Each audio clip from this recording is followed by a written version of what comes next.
Chapter 593. Muyaja's eyes flashed with malice, and his face turned extremely ugly. "Say that again?" he said, but it was a warning in disguise. He was warning her not to try to provoke him again. Xianxia slowly leaned her back against the guardrail. With a creaking sound, the guardrail made an ear-piercing sound of disrepair. She stared at Muyaja's every move with extreme vigilance and said coldly, "I don't want you to touch me. I'm pregnant with Muyaja's flesh and blood. Previously, he had an ambiguous relationship with you because he thought that I couldn't give birth to a child for him and felt that you were different from other women. He was just toying with you. Now that I'm pregnant, do you think you can still shake my position? You still want to be promoted? It's undoubtedly a pipe dream. If he really has any feelings for you, then why didn't he break off the engagement with me? Why did he sleep with me while having an ambiguous relationship with you and make me pregnant with his flesh and blood? I'm the legal wife, and you're just a mistress that everyone wants to beat up. You can't see the light of day." Xianxia clenched her fists tightly, and her eyes were like dead ashes. Muyaja suddenly glared at her, his handsome eyes scarlet, and his voice was as cold as ice. "You don't want me to touch you? Xianxia, I'll give you a chance. Take back those words and walk in front of me." Looking at her constantly retreating footsteps, his heart became more and more furious. "If you don't want me to touch you, then who do you want to touch you? Xianxia? What does this have to do with Xianxia?" Xianxia felt that he was a little unreasonable. "You still dare to mention him?" Muyaja heard her mention his name, and his anger was uncontrollable. He thought about how he had booked a plane ticket to fly back overnight and rushed to the set to see the two of them hugging and kissing. Even if he knew that it was just an act, he was still hopelessly jealous. Xianxia widened her eyes in disbelief. She felt that this man was really inexplicable. He was the one who implicated Xianxia first. Muyaja's eyes were bloodshot as he gritted his teeth and said, "If you keep talking about him, believe it or not, I will tear him apart and make him disappear." Xianxia said angrily, "How dare you?" Muyaja gloomily glared at her. Seeing that she still dared to protect this man, his eyes were so red that it looked like blood was about to drip out. "Do you think I wouldn't dare?" The fury in his eyes frightened her. Xianxia looked at his bleeding fist. Just now, he had punched through the blackboard and was badly mutilated by the wooden thorns. However, at this moment, he seemed to be unaware of the pain from his wound and only stared at her coldly. He was like a wild beast looking for food, and his entire body was filled with the aura of a tiger eyeing its prey. She couldn't help but take a step back, but she heard a painful groan coming from the guardrail behind her. The guardrail on the mountain road had been attacked by heavy rain a while ago, and it had been exposed to the scorching sun for a long time. It had been in disrepair for a long time, and when she moved a little too far, she could hear the guardrail breaking from the depths. Xianxia was in a huge panic and didn't notice it. However, Muyaja sensed the danger behind her and a trace of fear flashed in the depths of his handsome eyes. He shouted, "Stupid woman, are you looking for death? Come here." Xianxia was frightened by his angry voice and her body trembled again. The gravel under her feet rolled down the mountain because of her actions. Crackle. Chapter 594. Xianxia suddenly realized the danger she was in. She turned her eyes slightly and saw an endless cliff. The guardrail she was leaning on kept making cracking sounds as if it was on the verge of collapsing. Her heart skipped a beat at once. Humans were instinctively afraid of heights, and her legs couldn't help but feel weak. Muyaja stared at her movements, afraid that she would fall down the cliff with the broken guardrail if she was careless. At that moment, he felt a chill in his heart. He had been driving on the mountain road. No matter how fast the car was, he was confident in his driving skills. But now, he felt panic in his heart. It was a panic that he had never felt before. A chill ran down his spine. He stared at her nervously and reached out to her. "Come here. Don't move back anymore." If she fell, she would really be smashed to pieces. Xianxia immediately said, "Don't come over. I won't go over unless you calm down first." Muyaja stared at her and said in a cold voice, "Stupid woman, are you threatening me?" "I'm not threatening you. Look at you now. I'm afraid that I'll be crushed by you before I fall off the cliff. Mu Yaja gritted his teeth and said, if I could, I'd crush you right now. Yun Shirshir trembled and sneered, then I'd rather jump down than be crushed to death by you. You dare? Mu Yaja roared. Yun Shirshir bit her lips. Do you think I don't dare? Mu Yaja clenched his fists so tightly that his knuckles creaked eerily. It was as if he was trying to restrain himself. All right, I'll calm down. Even if he knew that this woman was threatening him. Yun Shirshir looked at the redness in his eyes and suddenly bit her lips. In the end, she forced herself to calm down and said calmly, Mu Yaja, promise me something. What's the condition? Mu Yaja asked, but his eyes were fixed on her feet. He was prepared for the moment she was in danger of falling off the cliff and was silently calculating the distance between him and her. Let's not be in contact anymore. Yun Shirshir gritted her teeth and tried to suppress the sourness and pain in her heart. Let me go? Let you go? Mu Yaja held his breath and then his eyes turned cold. What do you mean? You give me freedom and I'll give you freedom. We won't interfere with each other. Isn't that good?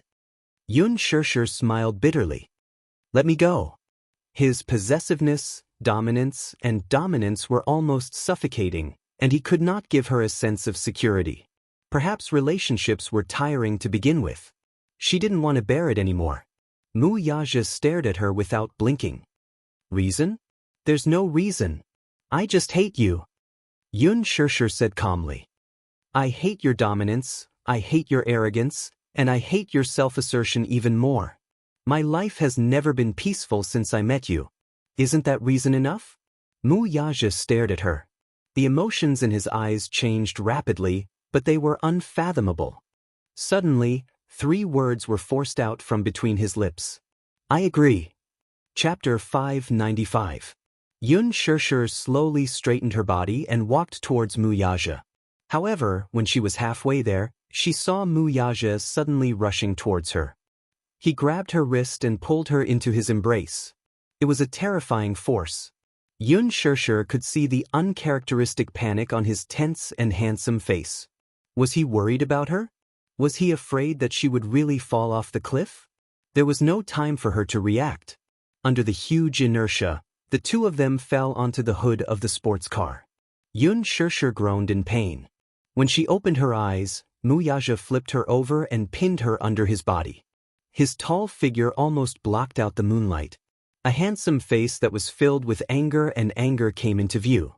Now that she had fallen into his hands again, the anger that he had been suppressing suddenly exploded without restraint. Mu Yaja angrily grabbed her chin and buried his face in her neck. He bit her and wanted to sink his teeth into her bones. Numbness and pain spread throughout her limbs. Yun Shirshir frowned, but she heard Mu Yaja's deep and cold voice. Don't interfere with each other? Yun Shirshir, who gave you the right to make your own decisions? Let me tell you, this is impossible. She was stunned. Mu Yaja looked up and held the back of her neck with one hand, forcing her to look at his face. Listen to me clearly. It's your business whether you want me or not. It's my business whether I want you or not. You have no right to interfere.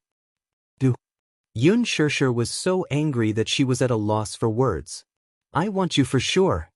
Mu Yaja glared at her. Don't tell me that you and I belong in 2 different worlds. Yun Shirshir, listen carefully. I'm Yaja, am your world. Do you understand? She wanted him to let her off. Not in this lifetime. At this moment, the vicious aura on his body was extraordinary. His fingers that were pinching her chin were filled with strength, as if he wanted to ruthlessly crush her bones. Not allowing her to escape, he stared into her eyes. Now, it's your turn to answer my question. Mu Yaja asked coldly, where else did he touch you? Yun Shirshir was stunned. What? His gaze fell on her lips, and his fingertips rubbed against them repeatedly. Other than here, where else did he touch you? Speak. Yun Shirshir suddenly realized that he was asking her where else Xianxia had touched her.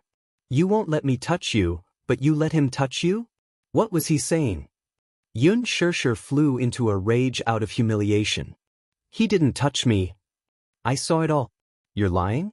Mu Yaja looked at her lips that were as red as blood because of his ravaging, and his eyes were filled with anger. He touched you here. That's work, okay? Don't use work as an excuse. Speak, where else did he touch you? Mu Yaja lifted a strand of her hair, and a fragrant scent wafted over. He questioned, did he touch you here? Xianxia shook her head, and her eyes were filled with shock. She was frightened by the man's almost paranoid possessiveness. What about here? His fingertips caressed her soft waist. Xianxia still shook her head. Mu Yaja, that's enough. Not enough. Mu Yaja reached his hand under her skirt, searching for her whereabouts. His cold fingertips and his touch made her shudder. Xianxia, do you know? Chapter 596. Needless to say, Mu Yaja had always been arrogant and would not tolerate any trespass on his territory. There was no doubt that he, too, regarded her as his territory's property. Hence, he gave Lin Fengtian an ultimatum. He forbade Xianxia from touching any member of the opposite sex in the production team, even if it was necessary for work. He was serious, he was not joking. Previously, when he flew straight to London for the acquisition project and left the country for half a month, he did think of bringing her with him. However, he knew that with Xianxia's character, she would not leave you behind to follow him overseas. He did not say anything either. He had always respected her to the greatest extent. During the 10-odd days abroad, other than being busy with the acquisition project, he had been thinking about her all the time. He missed her crazily. It was as if he had gone mad. He had always been as arrogant as a king, never allowing himself to lower his head or compromise with anyone. He also did not allow himself to be restrained in any way. Alas, he seemed to have lost. He was actually crazy about a woman? It was unbelievable. He even had a trace of suspicion. Could it be that this woman had cast some kind of bewitching spell on him? Otherwise, why would he only want her? In the past, he did not care about marriage at all. Marriage was a grave? He did not think so. Marriage, to him, was not essential. It was just a way to tie up benefits in the Vanity Fair. For a wealthy family like the Mu family, it was beneath them to tie them down with marriage. However, his marriage was not up to him to decide. He would marry whoever Mu Sheng liked. It didn't matter who his wife was. The marriage contract didn't mean anything to him at all. She seemed to want a family, though. During the few days in London, he seriously considered it. Since she liked him, she wanted a stable family. Did she not always want a family? Then he would give her a family, so that she would not be homeless and have no one to rely on. He did not care whether she liked him or not. He did not care whether she wanted him or not. He wanted to add Mu Yaja's name to her life, stroke by stroke. He had always been an extremely stubborn man. He was in the past and even more so now. Either he did not want her, or he did not care. Or he wanted her forever. The woman that he had set his mind on, no one, no matter what, could erase this person from his obsession. What did she do, though? She blacklisted his number. He thought that something had happened to her, so he rushed back to the country anxiously. When he entered the set, he saw this scene. He saw this woman holding another man and kissing him with a gentleness he had never seen before. From his angle, he could see the love and unconcealable love on her face. At that moment, his anger began to build up. Even if this was just an act, he was so jealous that he wanted nothing more than to tear Gu Xingzi to shreds. But this woman defended him again and again. She even disregarded the danger and stood in front of this man. What about him? Indifference, rejection, resistance, and even hysterically told him not to touch her. Very well, very well. Mu Yaja stared intently at her face, his eyes flashing with coldness. Xianxia stared at him in shock. Her back was pressed against the hot hood of the car.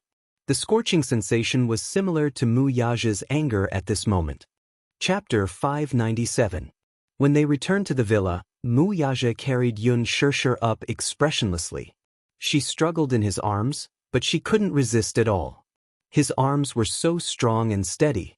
Just the fact that he could smash through a blackboard with a single punch was enough to prove his strength. She raised her head, but could only see his proud jawline, which was tense and frozen. Along the way, the servants kept avoiding them in fear.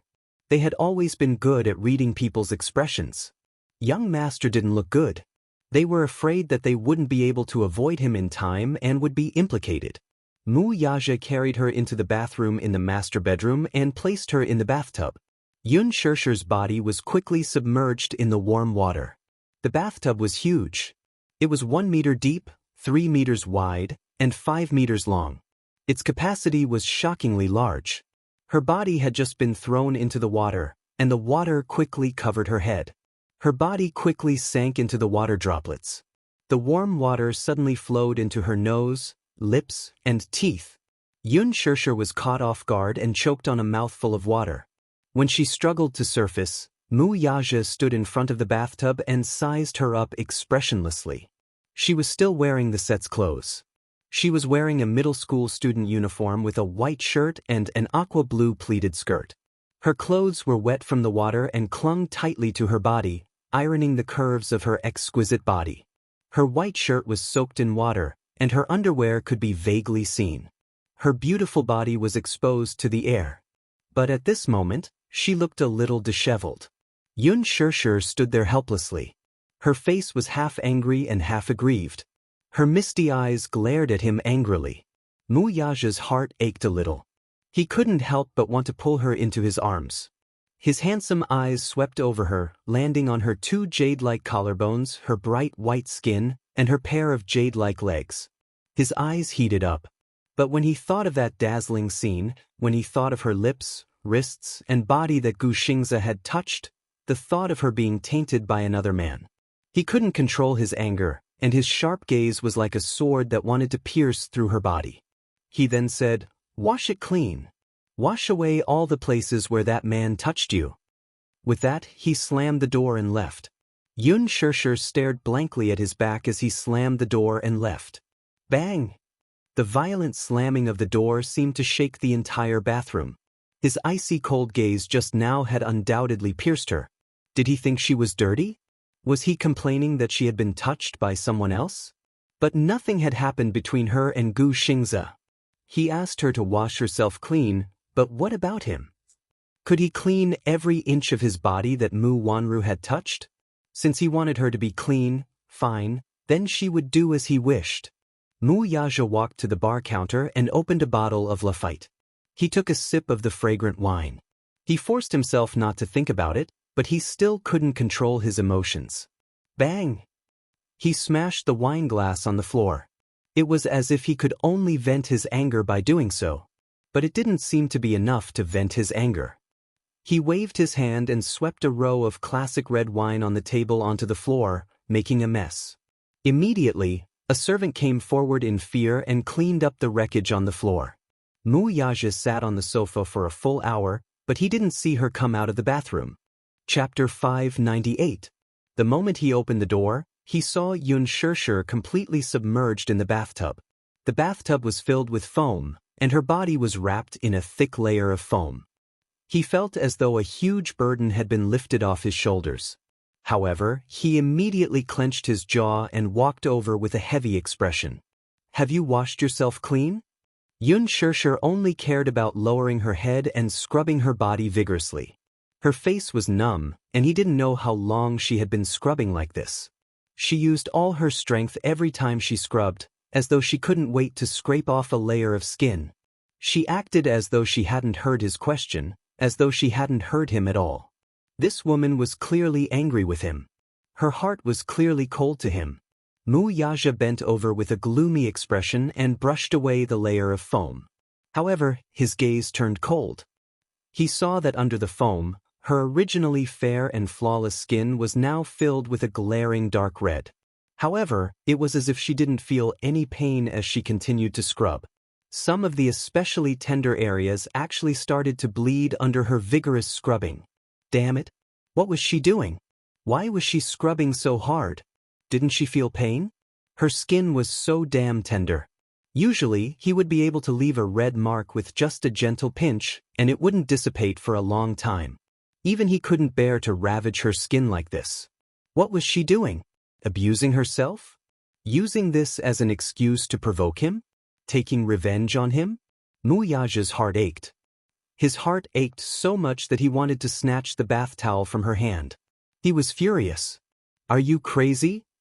However, Xianxia suddenly dodged. Then, she turned to look at him with a cold expression. Her lips curled into a cold arc. What did I do wrong again? Wuxia furrowed his brows. However, he saw her fling the bath towel covered in foam onto him. The flying foam splattered onto his tense and gloomy face. Xianxia glared at him with bloodshot eyes. Didn't you want me to wash myself clean? What did I do wrong? I know you think I'm dirty. You're washing, but I'm washing as hard as I can. You figure it out. Wuxia grabbed her wrist and scolded, I didn't let you abuse yourself like this. Xianxia smiled eerily. I'm not abusing myself.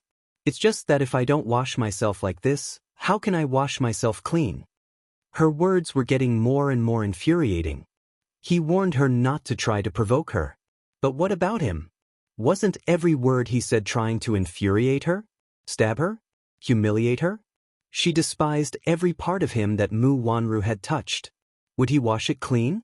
Xianxia rubbed more body wash. The bottle of body wash, which was originally full, was now empty. Since he wanted her to wash herself clean, she naturally had to make herself clean. Wuxia frowned and was filled with anger by her. At the moment, he had to endure it and picked up the bath towel to wipe her body. However, Xianxia pushed him away fiercely. Don't touch me. Wuxia's face darkened. However, he saw her glaring at him fiercely. Every inch of his body was filled with disgust. Don't touch me. You despise me for being touched and dirty. I despise you for being touched and dirty by other women. Xianxia snatched the bath towel from his hand and sneered coldly. Please wash your body clean before touching me. You're a germaphobe, but I'm one too. What do you mean by that? Wuxia's face was filled with anger. Chapter 599. She didn't give him a good look either as she returned the favor. Wuxia's face turned cold. He stretched out his long arm and turned her shoulders over. Speak. What did you mean by what you said just now? I don't mean anything else. I just think you're dirty. Xianxia glared at him and said coldly, I'm not done yet. Please get out. You're not going to speak? Xianxia continued to scrub her body, treating his words as air. The man lost his patience in the end. He pulled her into his arms and drained all the foam in the sink. He turned on the shower and started to scrub her body. Xianxia pushed him, and water splashed all over him as she struggled. Wuxia wouldn't allow her to mess around, so he pressed her heavily into the bathtub and clamped her wrists tightly with one arm. In this way, she completely lost the ability to resist. The water quickly filled up, and he changed the tub of warm water again. Wuxia patiently helped her wipe her body. Xianxia couldn't break free from him, so she gave up struggling and let him wipe all the foam off her body. He lowered his head and saw her stubborn face.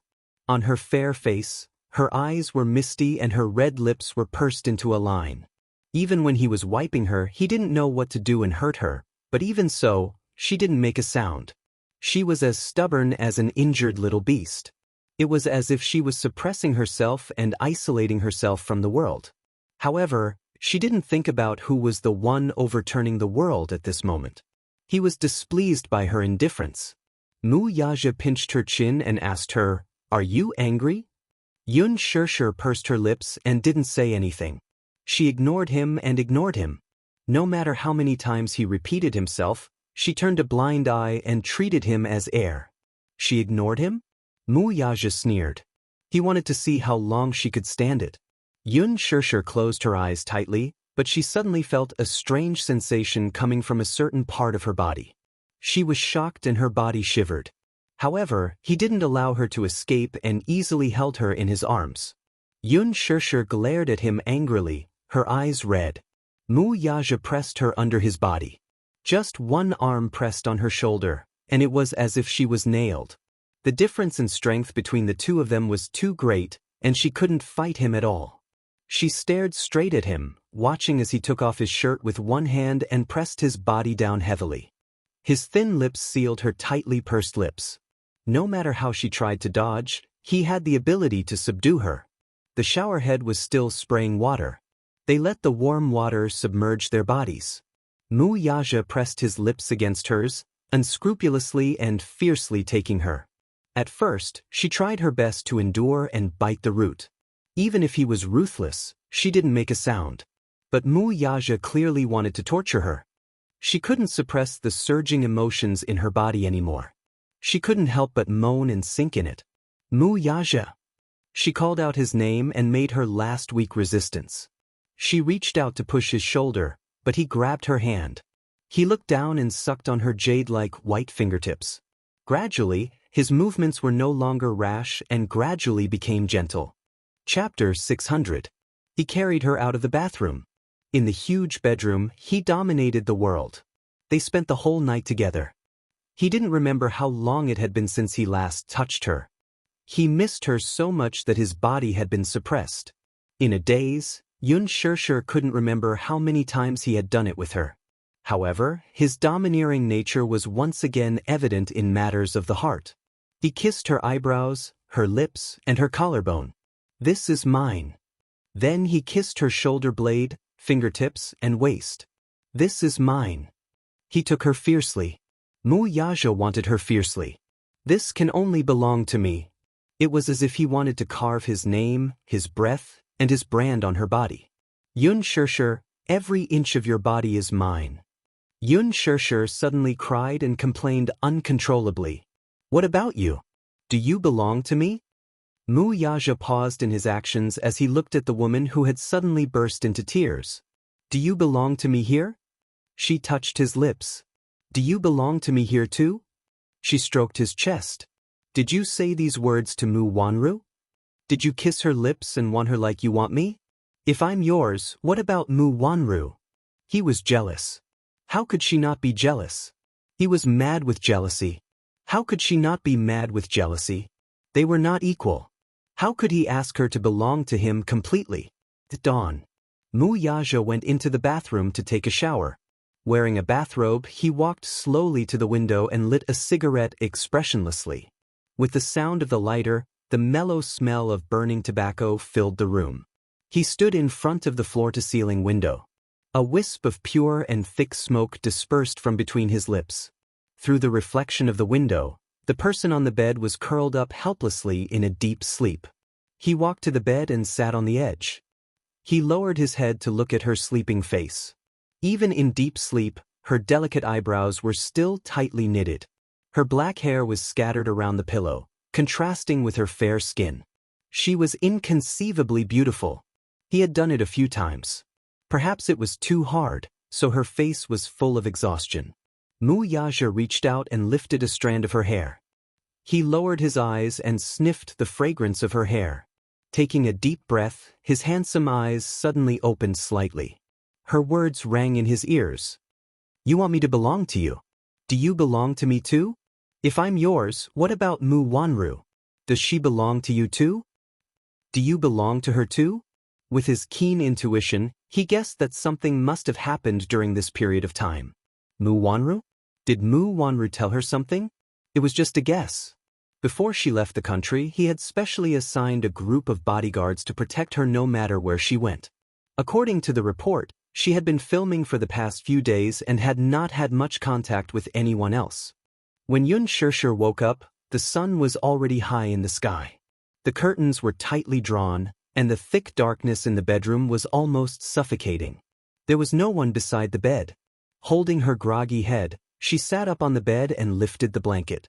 She had unknowingly changed into a bathrobe and her body had been meticulously cleaned. Chapter 601.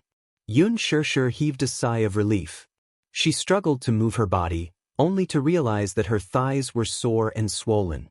Why did it hurt so much? Memories of their passionate night came back to her, and her face turned red all the way to her ears. She frowned and tried to move her thighs. She lifted the blanket and got off the bed. Only then did she realize what it was, and her legs went weak. Her whole body felt like it was falling apart, and she could barely stand. She held onto the bedside table and took deep breaths to calm her heartbeat. She then walked into the bathroom to wash up. From the corner of her eye, she caught a glimpse of the red hickeys on the back of her neck in the mirror. She lifted the collar of her bathrobe and saw that her collarbone and body were covered in crisscrossing hickeys. It was a ghastly sight. This man was extraordinarily domineering in bed. After Xianxia got dressed and washed up, she opened the bedroom door. Outside the door, a row of servants stood respectfully and reverently, their expressions respectful. "Miss Yun, good morning." Their simultaneous greetings gave her a fright. Xianxia was stunned for a moment.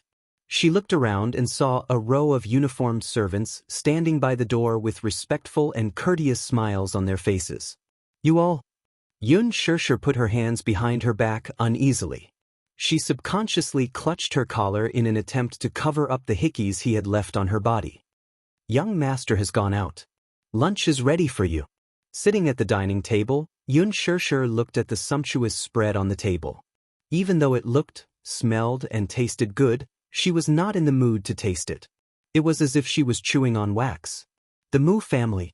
Mu Yaja had just entered the house when he saw Mu Sheng sitting on a chair with a cane. Mu Wanru was standing beside him, gently massaging his shoulders. Seeing him return, Mu Sheng's face darkened instantly. His face was ashen, and his gaze, as sharp as an eagle's, landed on him. It was frightening. Mu Yaja curled his lips. "Grandpa." Mu Sheng was inexplicably furious. He slammed his cane on the table, and a violent aura rushed toward him. "Do you still see me as your grandfather?" Mu Yaja stood at the door and glanced at Mu Wanru from the corner of his eyes. The latter shrunk her shoulders when she saw his fierce gaze, and a timid fear appeared on her face. Mu Sheng was furious. Suppressing his anger, he asked, "I heard that you returned to the country yesterday, but you didn't come home. Where did you go last night?" Mu Yaja's gaze fell on his grandfather, his face calm and composed. "Grandpa, I came home to announce something. Answer my question first." Mu Sheng's anger had yet to subside, so he was not in the mood to listen to him. He threw a magazine at him. Mu Yaja did not reach out to catch it. The magazine fell to the ground with the cover facing up. It was a photo taken by the media at Huan Yu's annual cocktail party. In the photo, Xianxia was dressed in splendid attire. She looked back and smiled. It was just the side of her face, but it was stunning. "Who is this woman?" Mu Yaja glanced at her coldly before retracting his gaze and keeping quiet. Mu Wanru immediately bent over to persuade him. "Grandpa, calm down. She's just a small-time celebrity in the entertainment industry. Why are you angry over this?"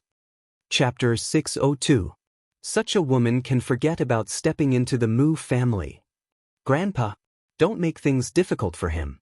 Anyway, his heart has never been on me. I'm already used to it." Mu Wanru pretended to be aggrieved. She pretended to speak up for her grandpa, but she was secretly pleased with herself. With Mu Sheng backing her, what was Xianxia to her? Even if Mu Yaja wanted to marry Xianxia, with Mu Sheng stopping him, it was impossible for him to step into the Mu family. Her heart toward Mu Yaja was completely dead. This man's heart, from the beginning to the end, had never been with her. This man never had her in his eyes. Even when he got engaged to her 6 years ago, it was only because of Mu Sheng that he was reluctant to do so. The wedding was postponed again and again because he treated her as nothing. He had never touched her before. If a man did not even touch a woman, it could only mean that she meant nothing to him. It was not that she had not tried and tried her best, but even when she stripped naked in front of him, this man did not even look at her. His eyes were even filled with disgust.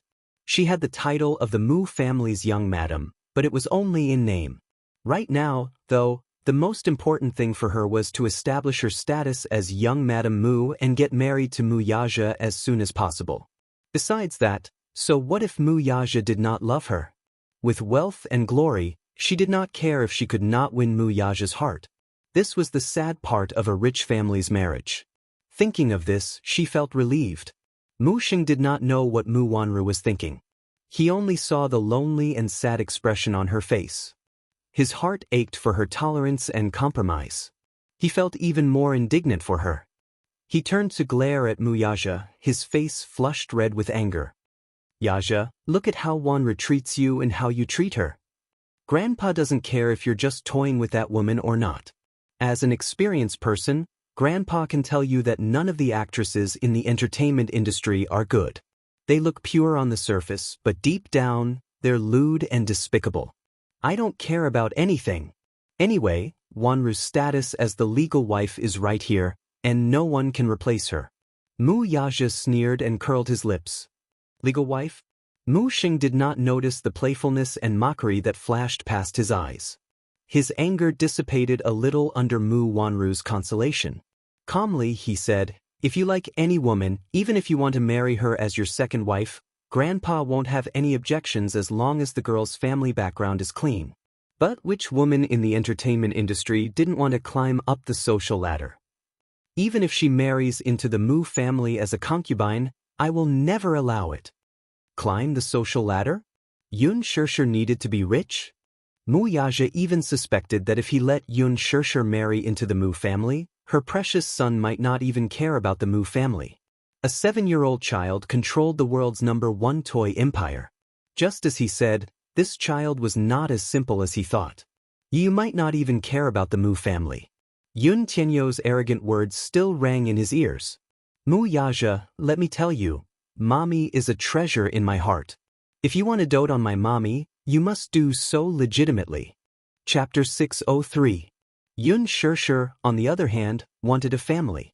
Then he would give them a family. A family of 4 with him, her, and 2 children. His son was more outstanding than him. At a young age he already had a net worth of hundreds of millions. The Mu family was nothing to him. Mu Yaja's thin lips parted slightly, and his words were as cold as ice. Grandpa, I think you're mistaken about something. Hearing him speak, the old man was baffled. His eagle-like eyes narrowed as a strange feeling arose in his heart. What do you mean? What did I get wrong? This woman will be my wife, the future young mistress of the Mu family, and the woman I've set my mind on. What? Hearing this, the old man was instantly enraged, but more than that, he was in disbelief. He had watched him grow up, so he knew him better than anyone else. Mu Yaja had been an outstanding child from a young age due to his strict etiquette. He was different from those second-generation heirs from other wealthy families who were ignorant and incompetent. They spent their days indulging in debauchery, seeking pleasure, and having countless women by their side. Mu Yaja was almost cold and indifferent toward women. He had once thought that his precious grandson was just playing around with this woman on a whim, that was all. When he got sick of her one day, he would settle down. Who would have thought that he would actually tell him that he was serious about this? He was serious about marrying that woman and even said something as unreasonable as the woman I've set my mind on? If this woman was a well-bred young lady of the same social status as the Mu family, it would be fine. His grandfather would also approve of her. However, this woman was an actress in the entertainment industry. Such a woman had no right to step through the Mu family's doors. A ruthless look surfaced on the old man's face. He glared coldly at Mu Yaja and bellowed, "How dare you? Are you ignoring Grandpa's words? Didn't I tell you before that such a woman can forget about stepping through the Mu family's doors? Did you not take Grandpa's words to heart?" Mu Wanru was the first to interrupt him. "Grandpa, don't be angry. You know it too." Which woman in the entertainment industry wasn't good at scheming? He was very shrewd. Some women were born to be good at seducing men. She was the reincarnation of a vixen. At most, Aja was just on a whim. Even if he wants to marry that woman and make her his concubine, I will agree. Mu Xing retorted angrily, "Agree to what? Wanru, it's not that Grandpa wants to scold you, but why are you so heartless? If such a woman marries into the Mu family, it's obvious that she's here to compete with you. You've always been pure and innocent. Do you want Grandpa to watch you scheme against another woman? You don't care about yourself, but Grandpa cares about you." Mu Wanru smiled shyly and mumbled, "But Aja likes that woman, doesn't he?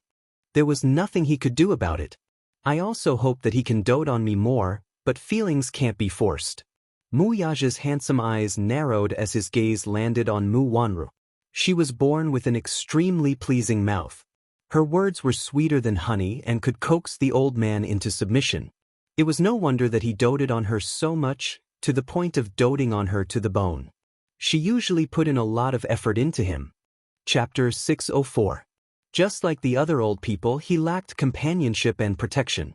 He was usually busy with work and rarely came home to accompany him.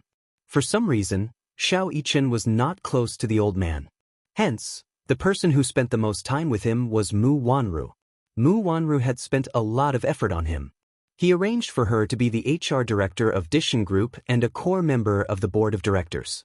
She could be said to be second only to one person in the Mu group. Even if she was busy with work, she would end her work early and rush back to accompany him. It could be said that he was very dependent on Mu Wanru. Perhaps it was because he missed Mu Wanru so much that he was sick, but he was almost morbidly attached to her. His health was deteriorating day by day, and he had to take a lot of medicine every day. As he got older and was troubled by his illness, his temper flared up. When his illness acted up, he would be unusually irritable, and no one could persuade him. Only when Mu Wanru was by his side, coaxing and lying, would the old man be willing to take the medicine. Mu Wanru's soft and coquettish words were very effective on Grandpa Mu. It was obvious that he was completely under her control. Mu Yaja's eyes darkened, and his lips curled into a cold smile. Hence, when he heard Mu Wanru's pretense of generosity and grievance, he was even more furious. He slammed the table and bellowed, "What do you mean by like? Does this chap know what like is? Is marriage based on like enough? Wanru, don't worry, even if this chap insists on bringing that woman into the Mu family, as long as Grandpa is around, I won't sit back and do nothing. Grandpa is on your side, I'll definitely stand up for you." Mu Wanru's watery eyes were smiling, but she was helpless. Grandpa, I have something to announce to you when I'm back." "What's the matter?" Mu Sheng grumpily asked. Mu Yaja slowly walked to the sofa and sat down. His body sank slightly into the sofa, and his posture was as leisurely and arrogant as an overlord. His slender legs were elegantly crossed. His handsome eyes were slightly opened, and cold words escaped from his lips. "I want to break off the engagement with Wanru." "What?" Mu Sheng's face drained of color when he heard that. He slammed the table and stood up in disbelief. "What did you just say?" "I said it very clearly just now. I want to break off the engagement with her." Mu Yaja seemed to turn a blind eye to his anger, and calmly repeated, "I won't allow it." Mu Sheng blurted out without a second thought. The fury on his face was on the verge of eruption. "I don't know what's wrong with you, but you actually want to cancel the engagement. I think you're a bastard." Mu Yaja sneered, "Grandfather, since you like her so much, why don't you take her as your concubine?" Hearing that, the old man flew into a rage and nearly had a stroke. "Shut up. That's ridiculous." Mu Yaja's lips curled into a smile. In the past, he would have stopped talking at this point. He had never once disobeyed his grandfather's words. However, it was different today. Mu Yaja retorted, "Grandpa, you're forcing me to marry a woman I don't like. That's ridiculous." Chapter 605. This brat had clearly grown up and was no longer putting him, his grandfather, in his eyes. He actually dared to say that he wanted to annul the engagement. Mu Sheng supported himself on the table as he glared at him furiously. This engagement was set by him, and no one was allowed to annul it. Even his most beloved grandson was not allowed to do so. Mu Yaja raised his eyes and met his grandfather's expressionless gaze. Seeing how protective he was of Mu Wanru and how furious he was at the mention of annulling the engagement, he was even more certain that Grandpa Mu's feelings for Mu Wanru were not purely the concern of an elder toward a junior.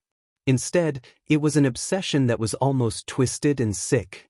Mu Qingqing, that woman whom Grandpa Mu had been longing for all this while. Grandpa Mu was obsessed with his daughter. Not only did he keep the jade pendant that Mu Qingqing had left with him, but his bedside was also filled with photos of Mu Qingqing when she was young. Grandpa Mu's longing for his beloved daughter was enough to see. Mu Yaja did not know what kind of woman Mu Qingqing was. His father and even Grandpa Mu were obsessed with her. It was rumored that Mu Lianqing, who was Mu Yaja's father, also had feelings for Mu Qingqing. As for Mu Qingqing, the capital's #1 singer, he had once pursued her passionately. Alas, Mu Sheng cut off all his thoughts about Mu Qingqing. At that time, Mu Lianqing already had a marriage alliance with the capital's Jiang family's daughter. This marriage alliance was of utmost importance to the Mu group. More importantly, Mu Sheng was very conservative and had a strong prejudice against singers. Naturally, he did not agree to Mu Lianqing marrying this woman. Mu Lianqing had no choice but to compromise. He proposed a condition, which was for Mu Sheng to acknowledge Mu Qingqing as his adopted daughter. Mu Sheng agreed to it immediately. Mu Qingqing became the Mu family's adopted daughter as a matter of course. At that time, many wealthy families in the capital coveted Mu Qingqing. Her beauty and talent were undeniable. Initially, Mu Sheng did not like Mu Qingqing and did not give her any face. But Mu Qingqing remembered the Mu family's kindness to her. She was grateful to the Mu family. Hence, she served him well in all matters, big or small. Gradually, he developed feelings for her other than kinship. He had fallen in love with this pretty girl from the bottom of his heart. He loved Mu Qingqing to the bone, and a perverted possessiveness grew in his heart. Whenever Mu Qingqing got too close to any man, he would fly into a rage and fly into a rage. Later on, Mu Sheng wanted to take Mu Qingqing in as his fourth wife. This decision caused the entire Mu family to be shocked. It also scared Mu Qingqing. She only had filial piety for him and nothing else. Alas, he wished for her to stay by his side and serve him forever. Mu Lianqing was the first to object, and the relationship between the father and son became strained. In the end, they became enemies. Just then, Mu Qingqing stood up and told him that she already had a man in her heart. The two of them were in love and she was already pregnant with his child at that time. Hearing this, Mu Sheng flew into a rage and ordered her to abort the child. She refused to comply and left the Mu family that very night, disappearing without a trace.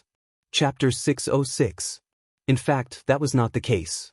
The truth he found out was that, in order to find Mu Qingqing, Mu Sheng did not hesitate to turn the capital upside down. He sent a large number of men and even mobilized the military to track down Mu Wanru's whereabouts. He ordered, Mu Qingqing wants to see a living person. Leave no children alive. Cut the weeds and dig up the roots. The Mu family was determined not to leave any bastards alive. Mu Qingqing was unfortunately involved in a car accident to avoid the pursuit of the men sent by Mu Sheng. Her car flipped off a cliff, and she died. A beautiful woman died an untimely death. Her two children, on the other hand, disappeared without a trace. No one knew if they were alive, and no one knew if they were dead or alive. When he learned of Mu Qingqing's death, Mu Sheng was heartbroken. The pain of losing his beloved daughter was so excruciating that he fell ill. For 5 whole years, he was bedridden, absent-minded, and depressed. It was only when he recovered from his illness that he thought that since Mu Wanru was no longer around, he should at least find his 2 children.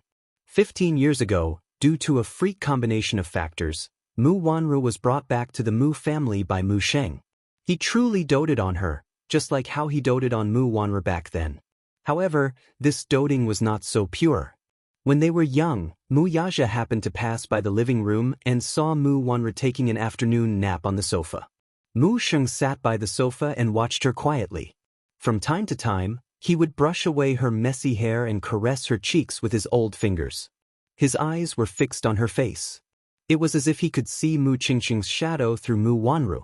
The love and gentleness on his face revealed a hint of morbid distortion.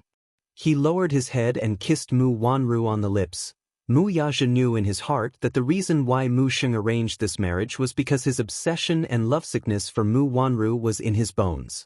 At first, he did not care much about his marriage.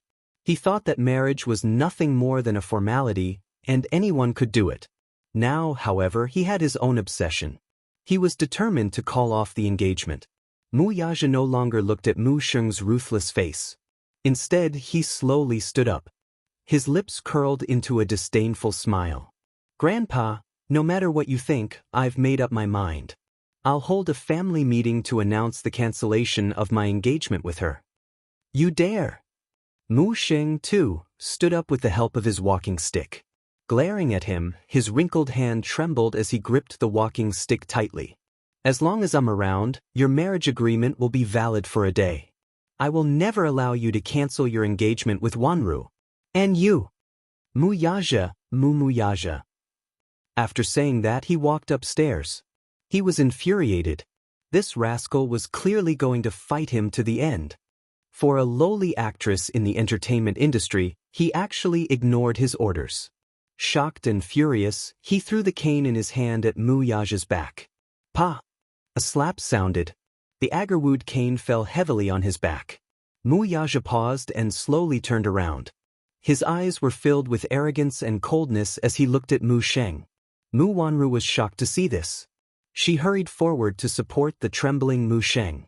Chapter 607. His majestic and powerful words reverberated in the spacious main hall. Even Mu Wanru could not help but be shocked. Grandpa Mu was actually threatening Mu Yaja with the inheritance of the Mu family's head? While Mu Wanru was shocked, she was also secretly pleased with herself. Grandpa Mu's love for her made her even more fearless. The corners of Mu Yaja's eyes narrowed when he heard this. Yes, how could he forget? When Grandpa Mu announced this marriage, he also announced that he would be the successor of the Mu family's head. How could he forget that the reason he was able to obtain the right of inheritance was not because of how outstanding he was? It was completely established on this engagement. The only reason he agreed to this marriage was because Grandpa Mu had openly promised him that if he were to get married to Mu Wanru, he would give him the inheritance of the Mu family's head. Needless to say, this was very tempting to him. The Mu clan was a big clan, but its internal affairs were complicated. There were too many interests involved. It would not be an exaggeration to describe the Mu family as a royal family in ancient times. Putting aside the Mu family's side branches and his illegitimate children, the old man had 3 wives. These 3 wives were very capable and gave birth to 5 sons and 3 daughters for him. At that time, among the 5 sons, the old man was most satisfied with Mu Lianjue, who was from the 3rd wife. Be it in terms of means, ability, or charisma, Mu Lianjue was the most outstanding among the 5 sons and the most promising candidate to inherit the Mu family's head. Alas, the old man was very particular about the distinction between the legitimate son and the concubine.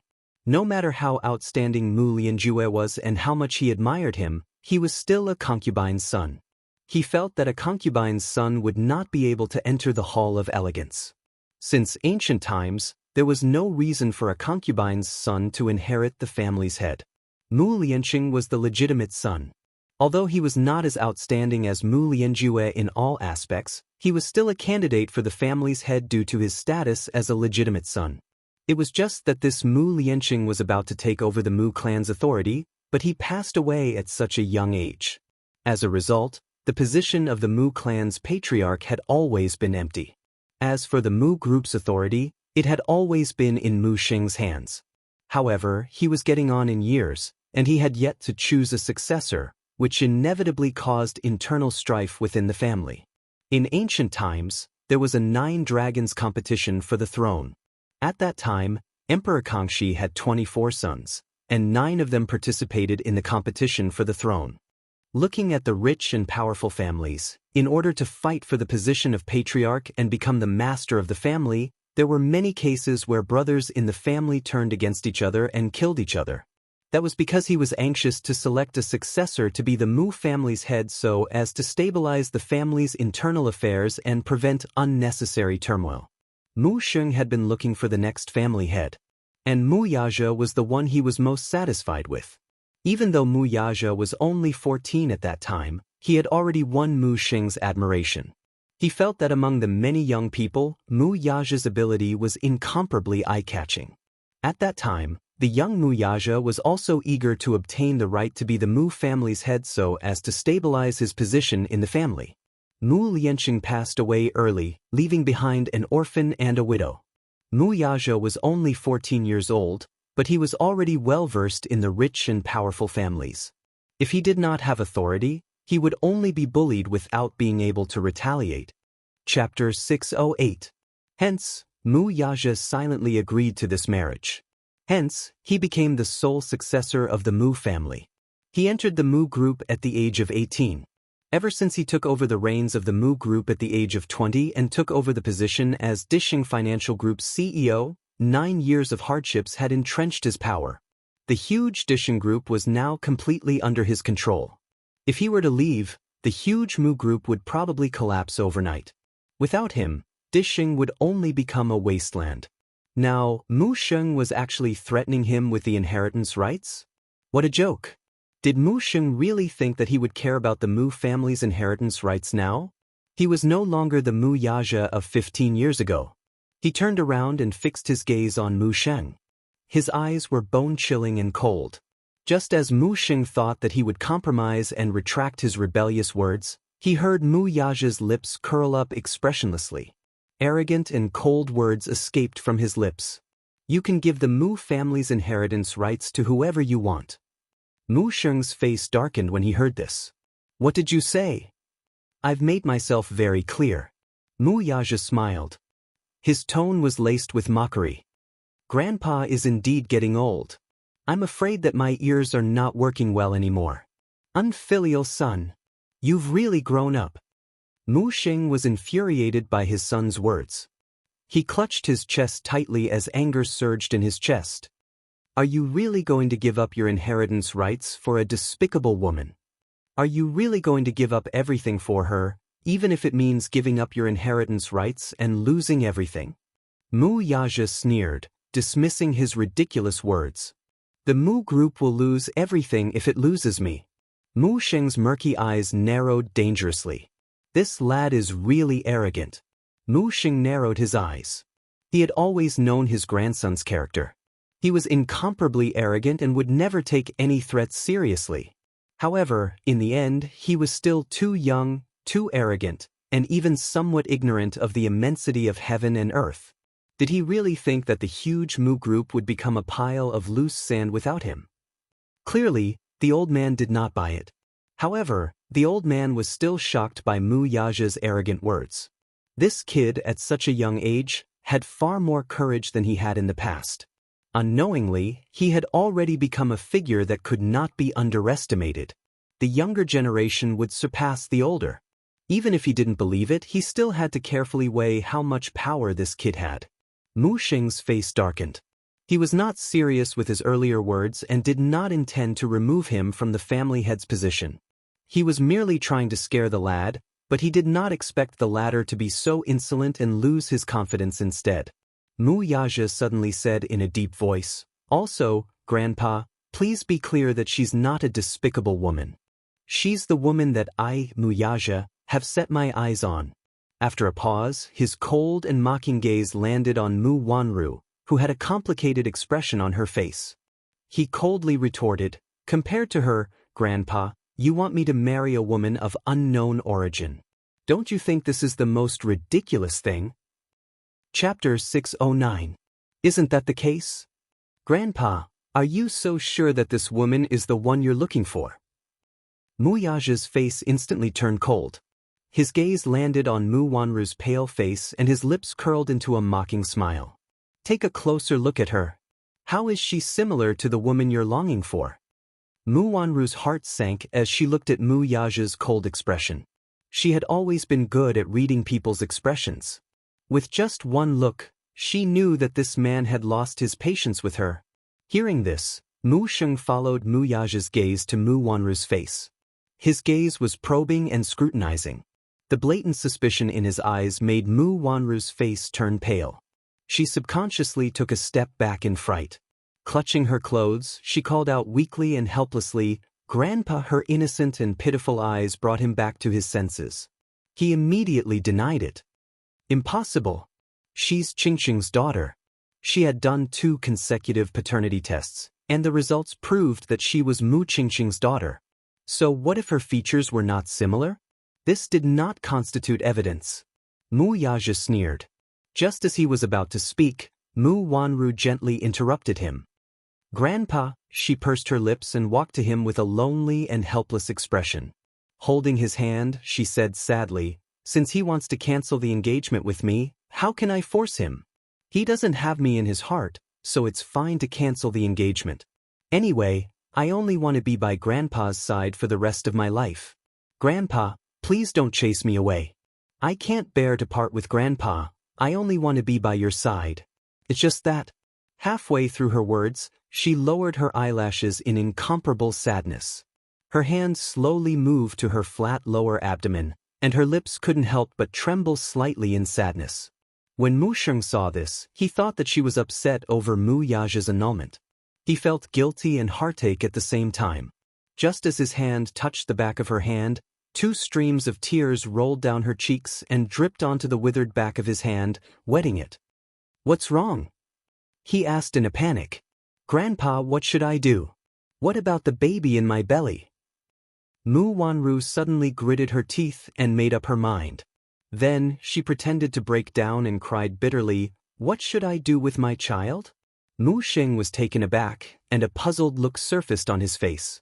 What's with the child she was talking about? Mu Yaja narrowed his eyes. His deep gaze followed Mu Wanru's movements and landed on her flat stomach. For a moment, he didn't know what this woman was up to. Mu Wanru was in agony. Tears streamed down her face and her throat was choked with sobs. She said in a trembling voice, "Grandpa, I only just found out about it. I didn't dare to believe it at first. But after checking, I found out that I only found out about the good news today. I wanted to tell you today, but..." Mu Wanru suddenly raised her tear-stained face and looked sadly at Mu Yaja. Her eyes were filled with disappointment and heartbreak. "Aja doesn't want me anymore. It's fine if he doesn't want me anymore. But does he not want the child in my belly too?" With a boom, Mu Sheng's mind went blank as if a white light had exploded. She was pregnant. Could it be that she was pregnant with Mu Yaja's child? Mu Yaja's eyes widened at her words, and his face turned cold. Chapter 610. Could it be that she was pregnant with Mu Yaja's child? Mu Sheng immediately grasped Mu Wanru's wrist tightly as he looked at Mu Yaja in shock and suspicion. Wasn't this child congenitally infertile? Why was she now saying that she was pregnant with his child? Mu Yaja was stunned when he heard this. His eyes widened slightly as his face turned cold. What trick was this woman playing with him? Pregnant? He didn't remember ever laying a finger on her. Hence, he said in disgust, "Mu Wanru, don't put on airs." "I'm not." She held his hand tightly and clarified, nervously and fearfully. "Grandpa, I only found out about it today too. I originally wanted to tell you all this good news, but I didn't expect it to happen. But I just said that he wants to call off the engagement with me, so this good news became bad news. But I'm really pregnant." Mu Yaja finally saw how shameless this woman could be. He suddenly recalled that when he was having sex with that little woman last night, she suddenly lost control and questioned him. "You said that I belong to you, so who do you belong to? Mu Wanru?" Could it be, when he was not in the country, Mu Wanru came to show off in front of her and claimed that she was pregnant with his child to humiliate her? Obviously, she believed it. Was that why she had blacklisted his number and treated him so coldly, as if he hadn't seen him at all? She even asked him not to touch her out of humiliation. She even despised him for being dirty. Just because she believed Mu Wanru's words? Mu Yaja instantly figured out the ins and outs of the matter, but he still felt a little annoyed. This stupid woman believed everything she heard. Was her trust in him so weak? She really needed to be taught a lesson. However, Mu Yaja did not expect Mu Wanru to jump into the fire pit herself. Or was her bluff just a delaying tactic? If that was the case, then Mu Wanru's scheming was deeper and harder to predict than he thought. He had not touched her at all, yet she dared to announce that she was pregnant with his child. Was she not afraid that he would do a paternity test after the child was born? Or, Mu Yaja's handsome eyes widened, and they turned cold in an instant. Or, did she not intend to keep the child at all? On the other hand, Mu Sheng's heart ached so much that it was about to bleed when he saw Mu Wanru's weak and helpless look. He immediately comforted her. Don't be anxious. Grandpa believes you. Grandpa believes you. Come and sit down." With that, he coaxed and cajoled Mu Wanru to sit on the sofa beside him. After a moment of shock, his face lit up with joy. What nonsense are you spouting? It's a good thing that you're pregnant. It's a great thing. Don't worry." With that, he patted Mu Wanru's back and turned to face Mu Yaja angrily. How can you say that? Is pregnant with your child. Isn't this great thing? What do you mean by pretentious? What are you talking about? You don't even have the basic responsibility of a man. Outrageous. Wuxia frowned slightly and coldly said, Grandpa, I didn't touch her. Even if she's pregnant, it's not my child. Chapter 6:11. This is outrageous. It wasn't easy for you to have a child. This is a good thing. How can you abort it? Mu Sheng was furious as he accused him. You unfilial son. Don't you even acknowledge your own child? Wanru has been helping you wholeheartedly, but what about you? You don't even acknowledge your own child. She's pregnant. If the child isn't yours, whose can it be? Mu Wanru had always maintained a virtuous image in front of Mu Sheng. Naturally, he believed her words without a doubt. Instead, he thought that this unfilial son of his was irresponsible and did not even acknowledge his own child. But he's the child's father. Why won't he acknowledge his own child? Mu Wanru looked at Mu Sheng sadly. Tears streamed down her face as her voice trembled and choked. Her whole body trembled. Seeing this, Mu Sheng's heart ached even more. He immediately pulled her into his arms and comforted her gently. Don't cry, child. You've been wronged. Don't be afraid. Grandpa is here to stand up for you. You just have to focus on recuperating. Don't worry about anything else. Grandpa. Mu Wanru threw herself into his arms with a wronged look and cried sadly. Hearing her cries, Mu Sheng's heart seemed to be cut with a bloody wound, and it hurt sharply.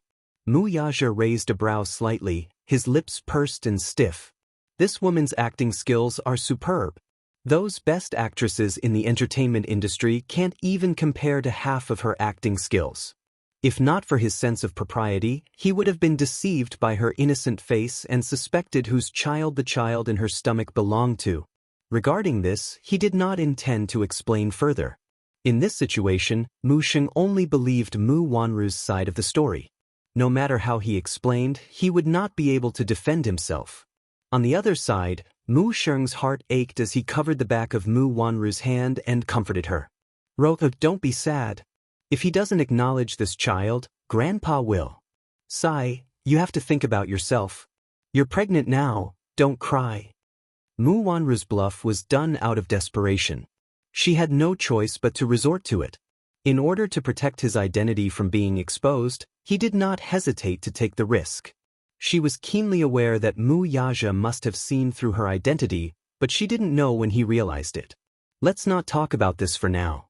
Seeing that her identity was about to be exposed, Mu Wanru had no choice but to reveal the fact that she was pregnant. Since Mu Yaja was aware of her identity, she could only use his trust in her to claim that she was pregnant with Mu Yaja's child. Mu Sheng would definitely be overjoyed and believe her words.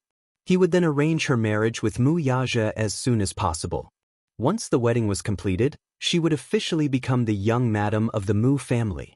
Then, everything would be much easier to handle. She was not afraid of Mu Yaja's denial. Compared to him, Mu Sheng would definitely believe her words more. Even if they had to do a DNA test, Mu Wanru would not be afraid or guilty. Previously, she had seriously calculated the time of her pregnancy.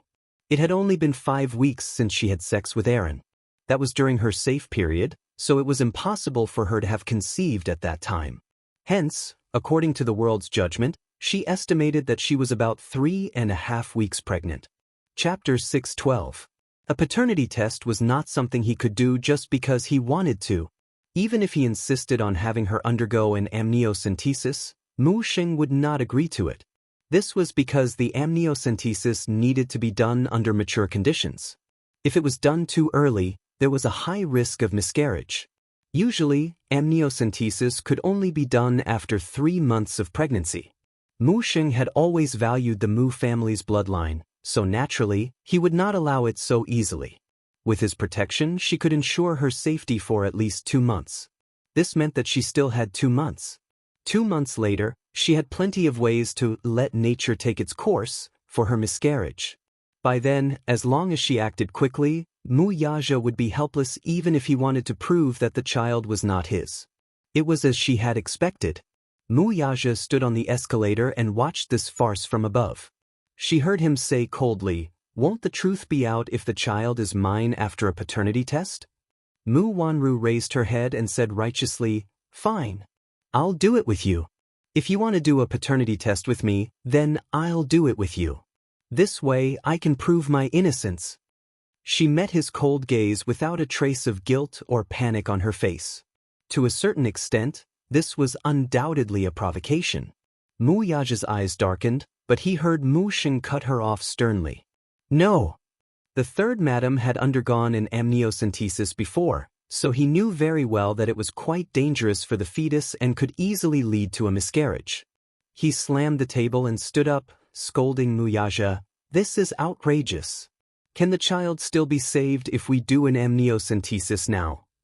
Are you crazy?" "Grandpa, I'm fine. Since he wants to verify if the child in my womb is his, then let him verify it. I have a clear conscience, anyway," Mu Wanru immediately said from the side. Mu Sheng said helplessly, "Silly Ro heir, you don't understand at all. You're just pregnant. How can you do an amniocentesis? I'm afraid it'll be difficult to keep the child." Mu Wanru pretended to be angry and mumbled, "It's fine if you don't want it. Anyway, he doesn't recognize this child. If the child is born and knows that his biological father doesn't recognize him, he will be very sad. Don't lower yourself to his level. Anyway, Grandpa won't allow you to do it. Just focus on taking care of the fetus and don't worry about the rest." He coaxed at once. Mu Wanru wiped the tears from the corner of her eyes with a square handkerchief. Her head hung low, but at an angle where the old man could not see, her lips curled into a sinister smile.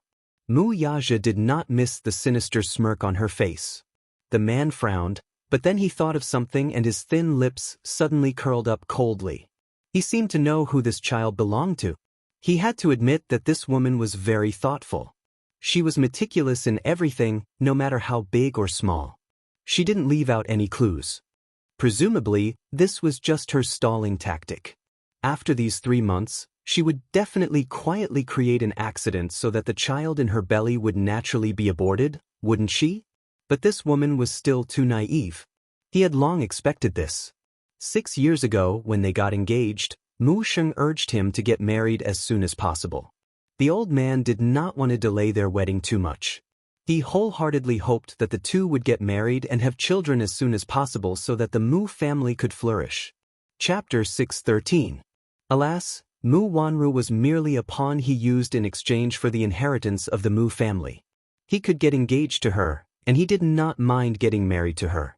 Impossible. Hence, he fabricated the news of her being infertile. Everyone believed it to be the truth. When Mu Sheng learned of Mu Wanru's infertility, he, who had always valued his family line, was somewhat hesitant.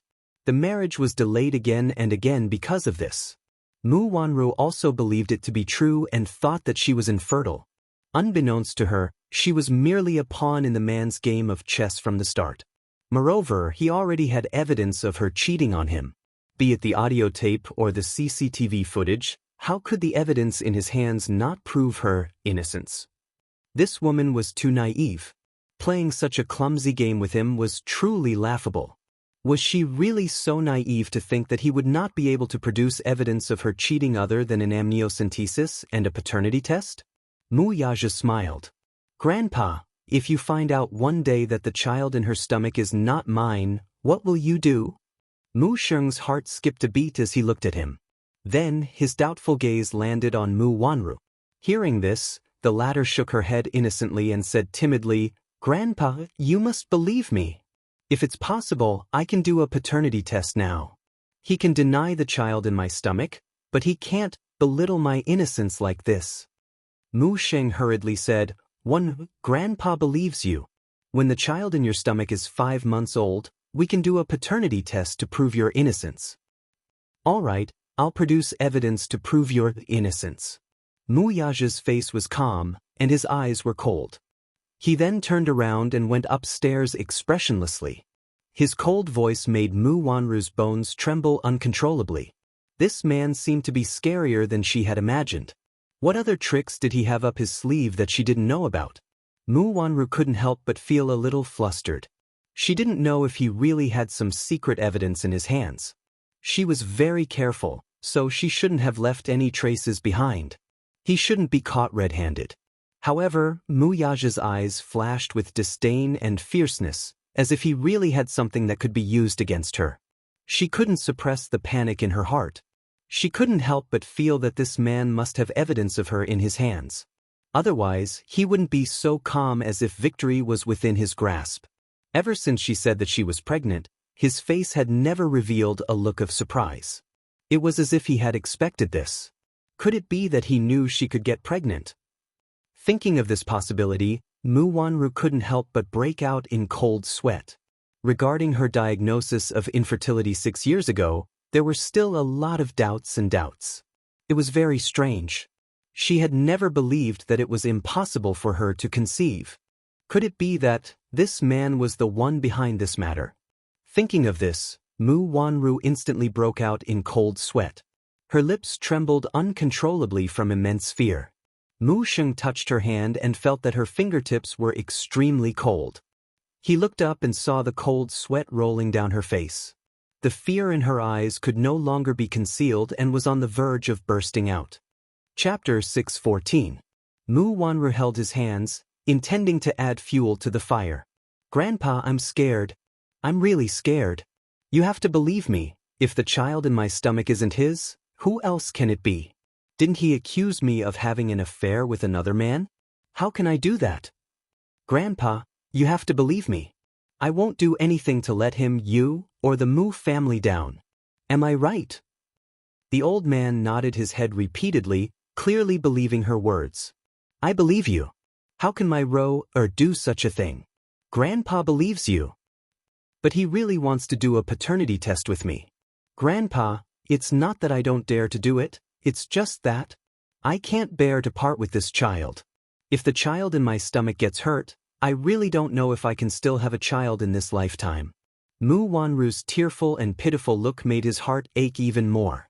He kept consoling her. "Good girl. Don't worry, Grandpa is here. No one is allowed to touch a strand of your hair. I won't allow anyone to harm the Mu family's bloodline.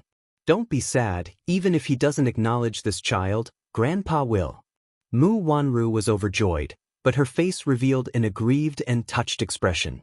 She threw herself into his arms and cried, "Yes. Grandpa loves Ro the most." Nestled in his arms, Mu Wanru could not stop sobbing sadly. Her face was filled with panic and fear. Song Qingling Kindergarten. At the school gate, children were being led by the teachers to the school bus hand in hand. Yun Tianyu stood at the school gate and sent a message to Li Hanlin. When he raised his head, he was surrounded by a group of innocent and adorable Lolas. They were like stars surrounding the moon. He was used to seeing this, though. Yun Tianyu's face darkened slightly. His beautiful, jet-black hair fell softly to his ears, and his pair of eyes were especially bright and beautiful. A little girl reached out to tug at the corner of his shirt in an attempt to say a few words to him. Just a word would do. Yun Tianyu gently turned his body away, seemingly repulsed by her intimacy. The little girl, however, did not seem to mind at all. Instead, she smiled contentedly at him and asked, "Yu, where are your parents? Do you always go home alone?" Yun Tianyu expressionlessly turned his head away, not wanting to bother with her. However, the naive child mistakenly thought that he was a little disappointed. Her expression was a little pitiful as she grabbed his sleeve and said, "Yu, I can accompany you." He expressionlessly took out his phone and looked at the time. So slow. Did Li Hanlin's car break down on the road? The little fangirls behind him were still chattering around him. He couldn't help but have a dull headache. Thus, he turned to look at the innocent little girl and ordered her to leave. "Don't stand beside me." How annoying. He had already been tortured by them for an entire day. They couldn't even spare him after school. A bunch of kids who couldn't even count on their fingers when it came to addition and subtraction.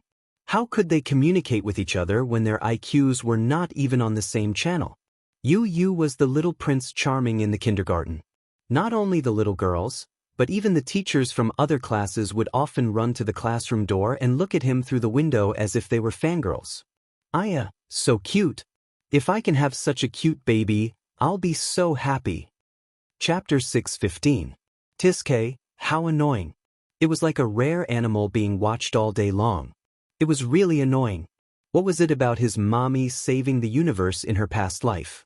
His mommy was the woman he loved the most in the world. Even if his mommy was not a Superman who saved the world in her past life, she was still the one he loved the most. Just as the pitiful little munchkin was being pestered by a bunch of fangirls, a hero finally came to save him on a rainbow cloud. A flashy Bugatti Veyron sports car stopped at the school gate. When Li Hanlin got out of the car, the cool sports car instantly attracted a round of exclamations from the passers-by.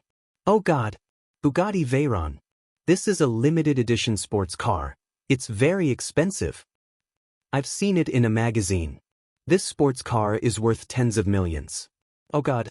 This is my first time seeing a real car. The flashy luxury car attracted the attention of the passers-by. Many of them took out their phones to take short videos and post them to their friends. Some of them had only seen sports cars in magazines and had never seen Li Hanlin's limited edition sports car, which cost tens of millions, which was flown over from the supercar kingdom. Yun Tianyou's lips twitched. He was speechless as he looked at the passers-by who were touching the car and posing for selfies from time to time. Spotting the little lad's figure in the crowd, Li Hanlin immediately walked over to him in a fawning manner. Director Yun, I'm late. Yun Tianyou glared at him in displeasure.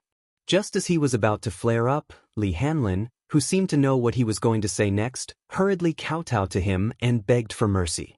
Please don't deduct my salary. Director Yun, it's really hard to save money for a wife. You. Li Hanlin blinked his eyes and gave him a flattering smile. Yun Tianyou felt disgusted. Enough. Give me a reason for being late, or else your bonus will be deducted. Yes. I really have a reason for being late. Li Hanlin immediately defended himself. I found out something today. Let me carry you to the car first, and then I'll tell you slowly. With that, Li Hanlin bent over and carried him into the car. There was a child safety seat in the front passenger seat specially prepared for him. This thing is so childish.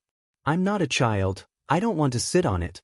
Feeling wronged, Li Hanlin said, So Yun, there's nothing you can do if you don't want to. It's for your safety. Moreover, the country's law stipulates that children under the age of 8 must sit in the safety seat. Yun Tianyou's face was full of bitterness. That's right, he's not even 8 years old. In the car, Li Hanlin passed a stack of documents to him. Yun Tianyou took the documents and skimmed through them. His brows furrowed slightly. You sent someone to tail Mu Wanru? Yes. We'll be on guard 24/7. You've done well. Yun Tianyou gave him a rare compliment as his lips curled into a smile. You'll get a raise this month. Li Hanlin immediately cheered, Long live President Yun.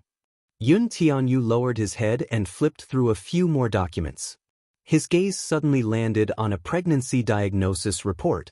He scanned it carefully and was startled. This woman is pregnant? How can that be? Yun Tianyou asked suspiciously. Isn't she congenitally infertile? I'm not sure about that. Li Hanlin paused for a moment and then sorted out the matter in detail. Mu Wanru purposely chose an unknown private hospital and bribed a gynecologist to do a pregnancy test to deceive others. Chapter 6:16. Pregnant. Yun Tianyou stared fixedly at the report. His gaze was as sharp as a sword, as if he wanted to pierce through the paper. How could this woman be pregnant? Didn't they say that she was congenitally unable to conceive? Why was there such a pregnancy diagnosis now? What a joke. Yun Tianyou doubtfully reread the diagnosis report several times to make sure that he was not mistaken. Is this news reliable? It's reliable. This woman is really pregnant. Li Hanlin patiently explained while observing his expression. Who was the father of the child in her belly? Was it Muyaja's? D***. Yun Tianyou crumpled the pregnancy diagnosis report into a ball. His beautiful eyes were burning with indignation. He had clearly laid his cards on the table. Since he wanted to woo his mother and be his daddy, he had to get rid of all the women around him. This was his bottom line, his principle, and his mother's bottom line. It was not to be violated. What did he say to him back then? He said that he would handle it well. In the end, he got such a diagnosis report. Yun Tianyo's face was cold and tense. His pink lips formed a stiff arc as he frowned. Didn't I tell him to get rid of all the women around him? If Mommy finds out about this, she'll be heartbroken. He lowered his head to look at the crumpled report in his hand. Suddenly thinking of something, he frowned and asked, "You're saying that she went to a private hospital for a pregnancy test to cover up her pregnancy?" Li Hanlin nodded. The Mu Group controls 90% of the medical centers in the capital, so the files of the medical centers are kept in the system. This private hospital is located in a small town on the outskirts of the city, so the medical system is not connected to the internet. When she went out, she was dressed in a very simple and low-key manner. She even wore sunglasses and a mask. Hearing this, Yun Tianyo's fingertips lightly tapped on his knees as if he were analyzing something. He got a conclusion from Li Hanlin's words. Yun Tianyu suddenly said in a low voice, "Hearing what you said, I suspect that the child in her stomach is not my daddy's." His words came to an abrupt halt. Yun Tianyu was stunned. He had unconsciously called that man, "my daddy." Yun Tianyu pursed his lips, cleared his throat awkwardly, and corrected himself. "I suspect that the child in her stomach isn't Mu Yaja's." Li Hanlin was puzzled. "What do you mean?" "If the child in her stomach is Mu Yaja's, then it will undoubtedly be a great surprise to her. The Mu family is the richest family in the capital, and they attach great importance to their descendants. If she is pregnant with Mu Yaja's flesh and blood, the mother's status will rise because of the child. With a son and a daughter by her side, her position will be even more stable." Pausing for a moment, he suddenly narrowed his eyes dangerously. "But you said that she deliberately chose a private hospital and even bribed the doctor to secretly do a pregnancy test in order to hide her pregnancy from the public. It was as if her pregnancy was something that couldn't be exposed. Don't you think it's strange?" After his detailed analysis, Li Hanlin instantly saw through the trick. "Director Yun, are you saying that Mu Wanru's child isn't Mu Yaja's?" Chapter 617. Yun Tianyu even managed to deduce something from this incident. Mu Yaja had never laid a finger on Mu Wanru. Yun Tianyo's heart was instantly satisfied. If Mu Yaja really gave him a half-brother or sister, he would not acknowledge it. Li Hanlin could not help but raise his eyebrows in amazement at Yun Tianyo's wit and intelligence. "Director Yun, if you didn't mention it, I would have thought that your daddy had impregnated her." Yu glanced at him contemptuously and mocked him mercilessly. "Agent Li, do you think I'm like you? Do you have a low IQ?" Li Hanlin felt aggrieved by Yu's contemptuous gaze. Did he have to be so black-bellied? Did he have to be so sharp-tongued? He even mocked him for having a low IQ. Li Hanlin's face was filled with grief and indignation. "I'm bitter inside, but I won't say it out loud. If I say it out loud, my bonus will be deducted."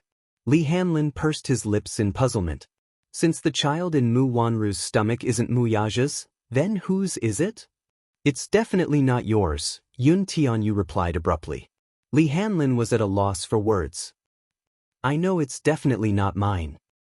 "That's an interesting question." Yu gave him a sidelong glance expressionlessly. "You're asking me whose child it is? How would I know? Do you think I'm a god?" Li Hanlin clapped his hands in glee. It seemed that this child was not a god. He did not know everything after all. This time, it was his turn to be satisfied. "Director Yun, your mommy is filming. Don't you need to visit her?" Li Hanlin suddenly asked. "No need. My mommy's scenes are all night scenes. It must be tough on her. When she's done with the night scenes, I'll definitely nourish her well." As Yu spoke, he started to organize a diet in his mind. He planned to nourish Yun Shirshir's body with more food when she returned home. Li Hanlin was so envious that he was about to die. Why didn't he have such a filial son? Well, he didn't even have a wife. In the future, when she had children, she must use Yun Tianyu as a benchmark. She would educate her children on the path of 24 filial piety from a young age and raise them into a smart and filial son like Yun Tianyu. Boss, based on the analysis from multiple angles, Miss Yun is jealous of you. In the CEO's office of Dishing Financial Group, Minyu raised his head from the thick stack of psychology books on his desk. He adjusted his glasses and spoke seriously. Wuxia leaned back in his office chair with a thoughtful look on his face. Then he stared at him suspiciously. Really? Probably. Minyu immediately explained. That's what the book says. Read it out, I want to hear it. Wuxia immediately ordered. Minyu nodded his head and said, no matter if it's a man or a woman, when they see their partner interacting with someone of the opposite sex, they will always feel uncomfortable. In psychology, it's called jealousy. Continue. Wuxia nodded and ordered him to continue reading. Chapter 6:18. He needs constant proof of his love. The thought of a possible love rival will arouse strong suspicion and accusations from him, a selfish person. This kind of baseless attack will make him feel wronged and tired at first. Later on, it will become an insult and unbearable. Wuxia was stunned. Why did Minyu's behavior and symptoms seem to be more similar to his? Could it be that when he saw Xianxia kissing her that day, he flew into a rage because he was jealous? But when he saw his woman with another woman, shouldn't it be natural for him to be angry? Wuxia suddenly leaned forward slightly and clasped his hands together. He frowned and said, Minyu. Spus. Wuxia asked hesitantly, is it normal for a man to be jealous of a woman? Minyu was taken aback. He immediately lowered his head and flipped through the pages of the book with his fingers. Wuxia was shocked by the speed of his hands. Minyu immediately flipped to the table of contents and read it to him with great emotion. Love without jealousy doesn't exist. Vinegar is not just a condiment in love. It's even a nutrient. The intensity of the vinegar is often proportional to the intensity of the love. So, looking back at the past and thinking about the present, if you're never jealous in a relationship, isn't this so-called love very suspicious? Practice is the only standard to test the truth. Jealousy is one of the standards to test whether true love is fake. In other words, when a person is jealous of another person, it's because he loves her and cares about her? Wuxia organized the paragraph into a sentence of truth. Minyu nodded hesitantly and said, that's roughly what it means. Wuxia frowned. He lowered his eyes and seemed to be deep in thought. Suddenly, he raised his eyes and looked at Minyu in confusion. The latter's shoulders trembled as he stared at her. Minyu? Go ahead, boss. Have you ever been in love? No. Minyu was touched on his sore spot. He immediately shook his head pitifully. You've never been in love before? Wuxia glanced at him from head to toe with some disdain. He actually hired someone who had never been in a relationship to be his love psychology teacher? Minyu retorted, Boss, I haven't even earned enough money to get married. How would I dare to fall in love? Wuxia raised his eyebrows in displeasure and glared at him coldly. He rapped his knuckles on the table. If you want a raise, just say it. Minyu replied honestly, Boss, I want a raise. Wuxia ignored him. Rejected. Minyu looked as if he had nothing to live for. Wuxia ignored the resentment emanating from him and continued to ask, what does it mean for a woman to be jealous of a man? Unwillingly, Minyu lowered his head and flipped through the book. Then, he read it out one by one. When a woman is jealous, she will ignore you. Wuxia nodded. Just a few days after he left the country, this woman had blacklisted his number. Secondly, she will be cold to you. Wuxia nodded again. This woman was really damn cold to him. She gave him the cold shoulder. Could it be that she was jealous of him? Thirdly, she will lose her temper easily. 90% of women will lose their temper. Chapter 6:19. The fourth rule is that you will mock and ridicule without revealing your true feelings. That seemed to be the case. She'll compare herself to that woman. Wuxia rubbed his chin thoughtfully. Yun Shishir's words echoed in his ears again. You said that every part of my body belongs to you. What about you? Who do you belong to? Mu Wanru? She'll appear depressed, accompanied by sad crying, and unable to recover from the setback. Minyu listed out the reactions of women to jealousy one by one. Even if he didn't list all of them, most of them matched. Could it be that the woman had blacklisted him, treated him coldly and alienated him, secretly mocked and ridiculed him, and even compared him to other women? These were all reactions of jealousy. Wuxia naturally put it into the equation. Jealousy equals love. Did that mean that this woman was jealous because she liked him? Wuxia couldn't help but smile at this realization. The coldness in his eyes gradually eased, and there was a hint of joy. Minyu raised his head and looked at the excitement and complacency on his boss's face in shock. Under his gaze, Wuxia came back to his senses. However, when he saw Minyu staring at him so blatantly, he immediately stopped smiling, cleared his throat, and glared at Minyu unhappily. "Continue reading your book." Minyu immediately calmed down and didn't dare to look at him again. You have to be good at controlling your emotions and respecting the other party's feelings. You have to know that she's not your private property. She's my private property. Wuxia corrected him unhappily. She has the right to be with others, and even to love others. Wuxia immediately interrupted him with a cold look in his eyes. She has no right to be with men other than me, and she has no right to love other men. The strong and dangerous aura emanating from him shocked Minyu so much that he didn't dare to speak for a long time. "Minyu, boss, is this book authentic?" Wuxia questioned. "How can there be such a ridiculous statement?" Minyu flipped to the next page and added, "It also says that although being jealous is a sign of liking someone, it's still far from true love. If you're jealous, there's only one way out: to use love to get love back." Using love to obtain love? Wuxia couldn't help but fall into deep thought as he leaned back in his chair with an unreadable expression on his face. Do women have a deep obsession with marriage? What do women usually think about marriage? Minyu shook his head blankly. "I don't know." He also wanted to answer this question. It was a pity that he didn't even have a girlfriend. Wuxia glared at him. "If you don't know, then why aren't you investigating?" Minyu immediately took out a book titled The Psychology of Marriage and started reading it silently. It's easy to fall in love, but it's hard to get along with each other. The biggest difference between marriage and love is that love is based on the other party's strengths, while marriage is based on the other party's weaknesses. In marriage and love, communication is often a big problem, and this is often caused by the difference in perception of love between men and women. Wuxia nodded thoughtfully. Chapter 620. Is that so? Wuxia mumbled doubtfully. Minyu replied, "Well, a woman's heart is like a needle at the bottom of the ocean. I don't really understand." Wuxia replied, "Marriage is just a piece of paper. Do women actually see it as a sense of security?" He really couldn't understand what women were thinking. Wuxia was a little confused. Can't you get a divorce after you get married? Minyu thought about it seriously for a while and said, "I think that women yearn for marriage not only because of the sense of security that a piece of paper can give them, but also because they yearn for their man's love to become a legitimate thing."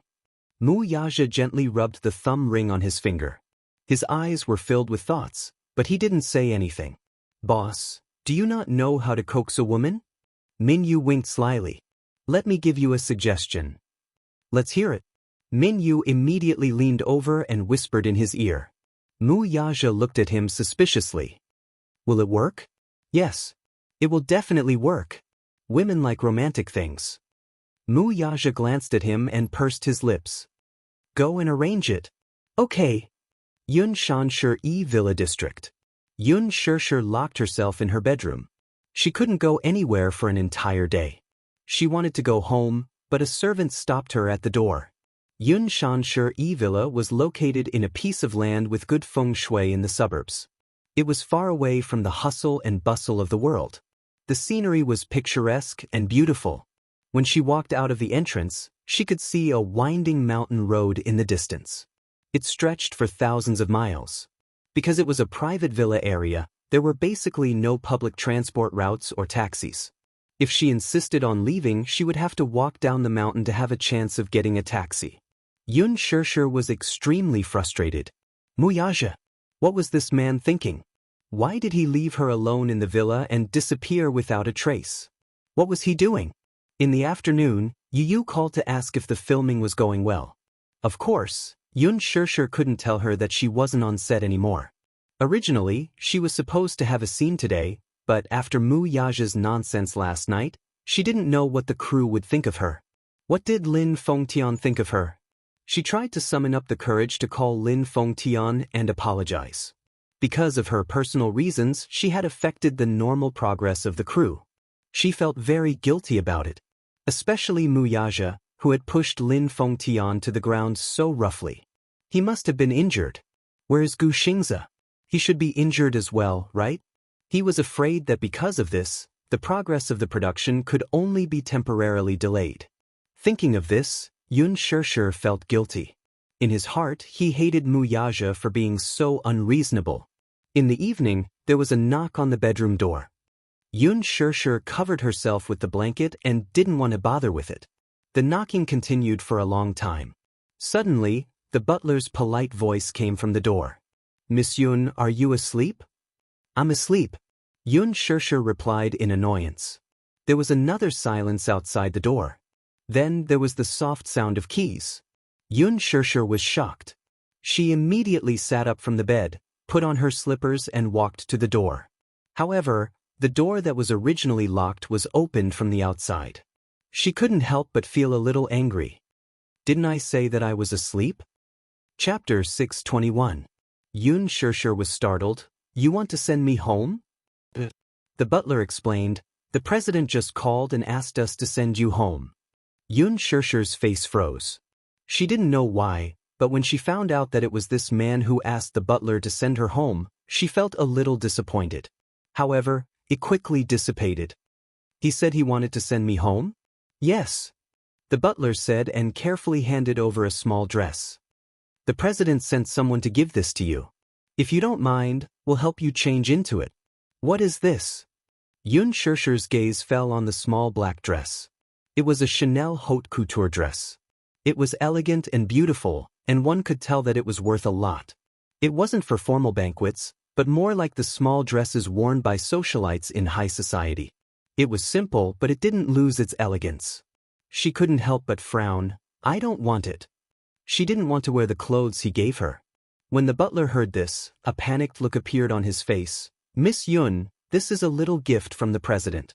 He repeatedly told us to help you change into it, otherwise. Miss Yun, please don't make it difficult for us." Xianxia said in a huff, "I don't want it. Tell him I don't like it." "You don't like this style?" the butler asked respectfully. This was a style personally chosen by the president. When they saw it, they also felt that Xianxia would look good in it. "I don't like this style," Xianxia said coldly. "The president didn't just send this one. If Miss Yun doesn't like it, there are a few more styles for you to choose from." With that, the butler immediately called out and a row of fashion clerks in high-class uniforms rushed in. They spread out in front of her, each holding a set of high-class clothes of different styles for her to choose from. "Didn't you say you were going to send me home? Why did you make me change into this for a trial? Where's Mu Yaja? What is he trying to do?" Xianxia couldn't help but feel annoyed. She didn't know what he was trying to do. Everyone looked at each other and shook their heads in confusion. "The president only told us to help you change into the dress and send you to the car. The car is already waiting for you outside." Upon hearing this, Xianxia immediately walked to the floor-to-ceiling window and lifted the curtains. When she saw a luxurious limousine parked outside the courtyard, she was momentarily baffled. She really could not fathom the man's intention. However, she turned around and looked at the troubled faces behind her. She suddenly sighed and pointed at the black dress and said, "Forget it, I won't make things difficult for you. Just this one, I will change into it myself." The servant's face immediately lit up with joy. She left the dress in the room and retreated out of the door. Xianxia changed into the gown and looked at the mirror. The black gown on her made her look even more elegant and slender. It also accentuated her snow-white skin. Her black hair, which was as beautiful as brocade, slanted from her shoulders to her waist. She exuded the aura of a socialite. As soon as she opened the door, the stylists waiting at the door immediately surrounded her. Hair, makeup, jewelry, and high heels were undoubtedly a huge project. Xianxia felt that something was wrong. "What are you trying to do?" The stylists were also confused and shook their heads. Chapter 622. The Bentley slowly parked in the parking lot of Huxin Island. Huxin Island was artificially developed 2 years ago, and now it had become a landmark in the capital. And this restaurant was located on Huxin Island. It could be said to have a picturesque view. Bali Western Restaurant. It was the best Western restaurant for couples in the capital. It was very romantic. It was said that this Western restaurant only served one pair of couples a week.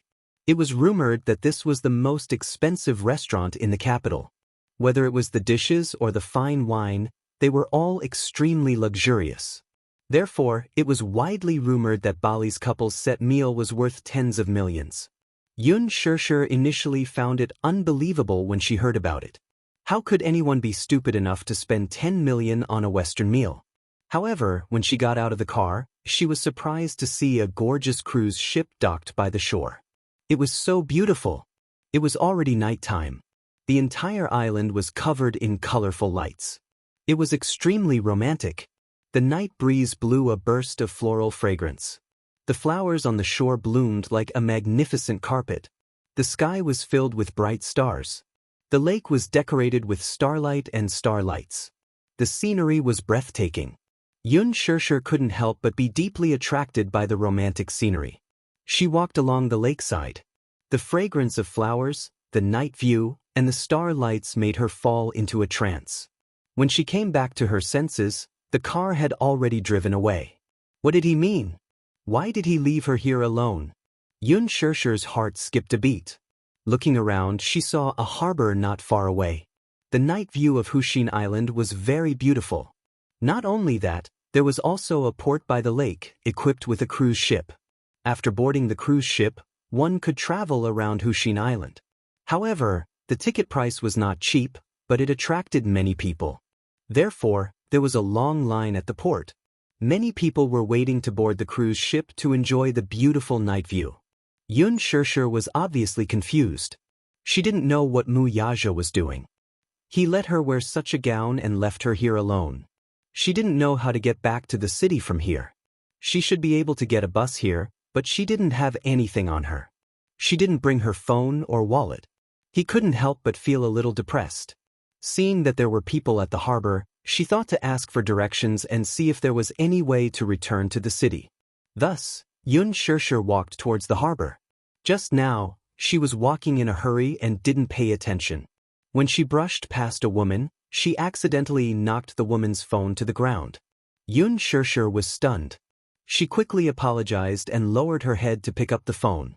The woman said impatiently, "What's wrong with you? Don't you need to watch where you're going? Seriously." Xianxia frowned slightly, but she didn't want to argue with this passerby.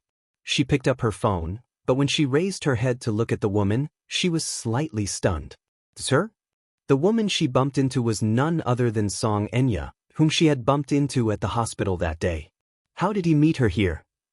Xianxia froze on the spot, a trace of doubt and surprise appearing on her face. This was too much of a coincidence.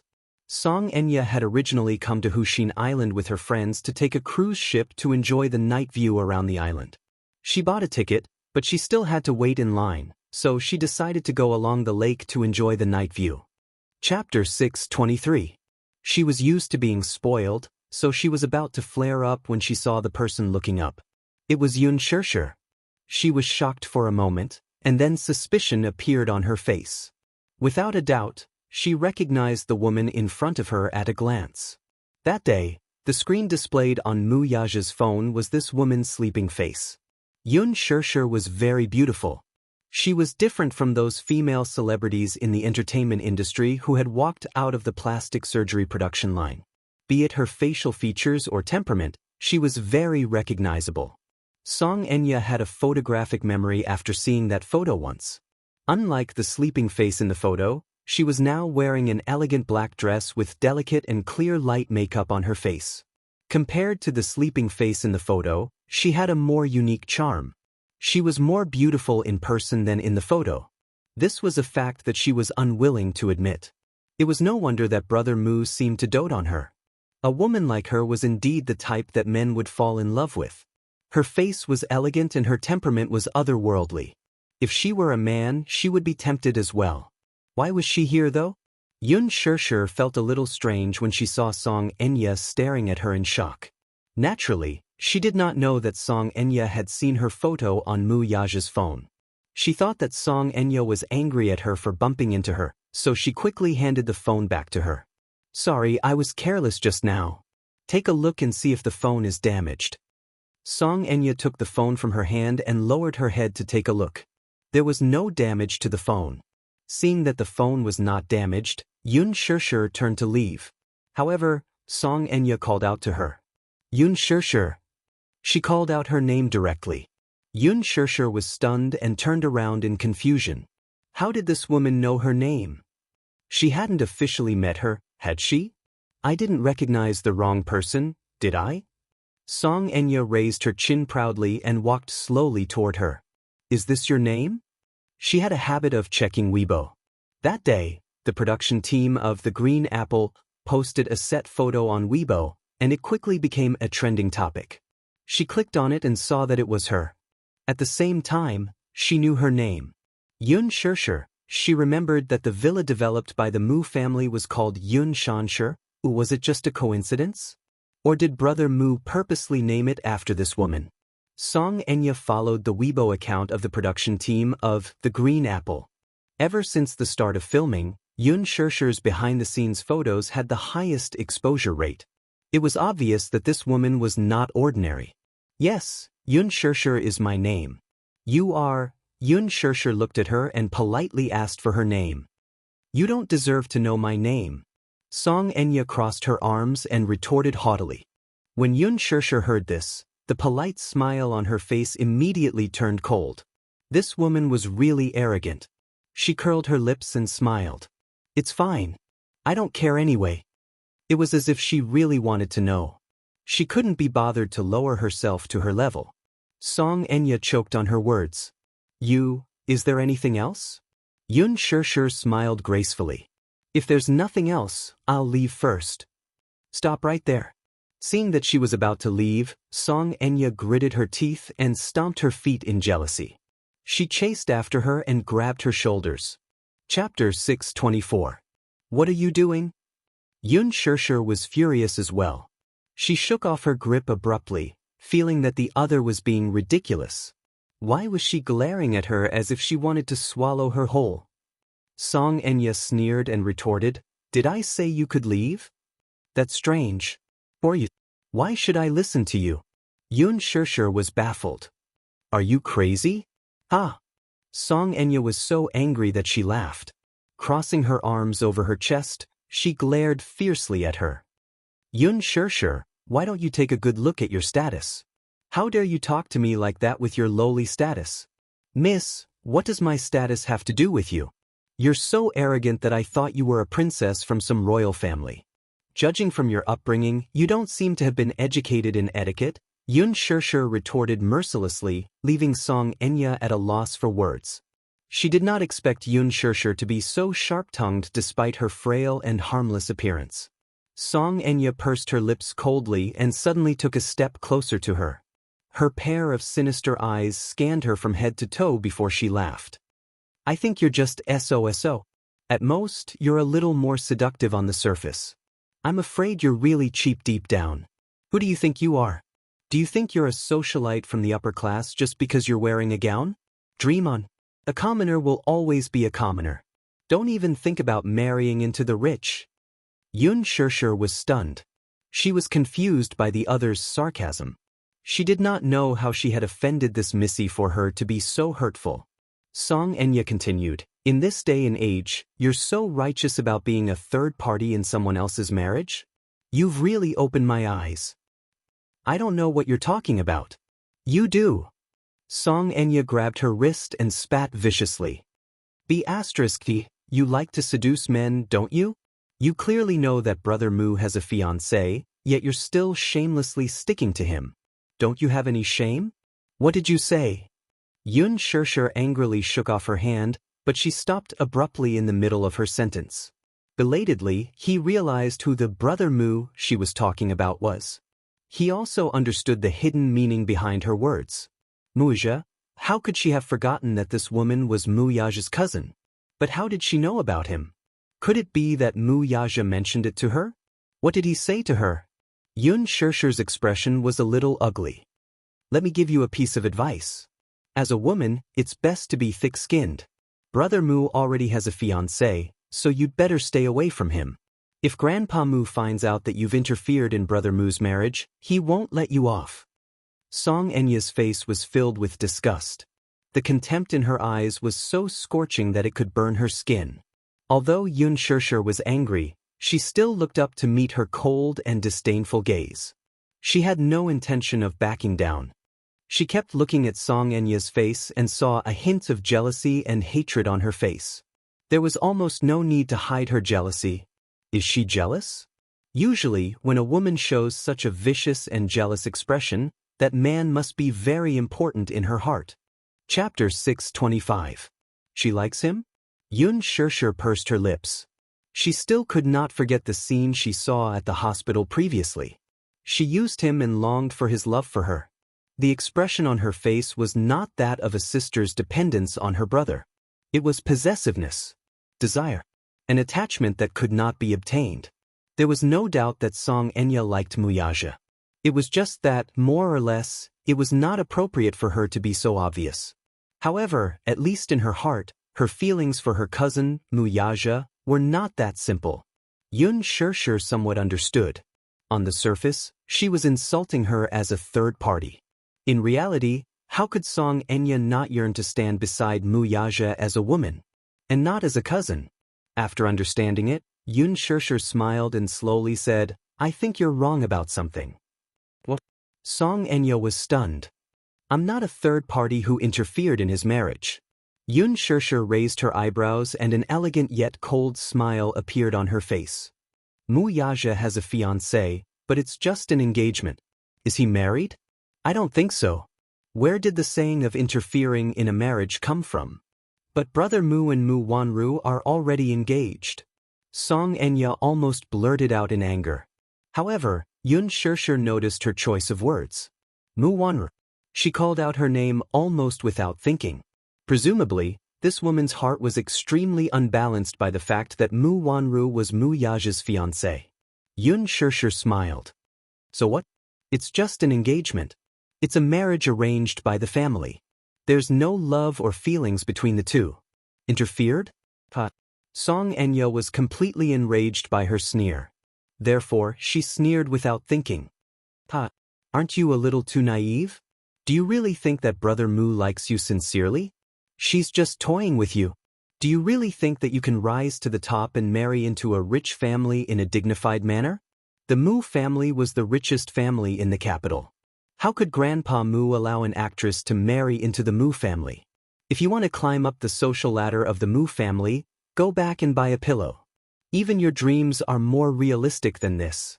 His words were, without a doubt, mocking Xianxia for daydreaming.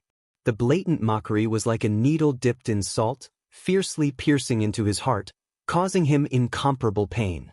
Xianxia felt a stab of pain in her heart, but she still maintained an elegant smile on her face and asked, So what? Do? Xianxia exclaimed in exasperation when she saw how shameless the other was. You're shameless. Actually, you're right. Xianxia pouted innocently. She had a helpless expression on her face, as if she had been seen through. I want to be promoted. I'm here to snatch your brother Mu Wanru's fiancé. I'm the third party. After a pause, Xianxia raised her eyes and glared at her coldly. What can you do to me? You. Xianxia raised her hand, wanting to slap the other's face in anger. Xianxia raised her hand and held it tightly.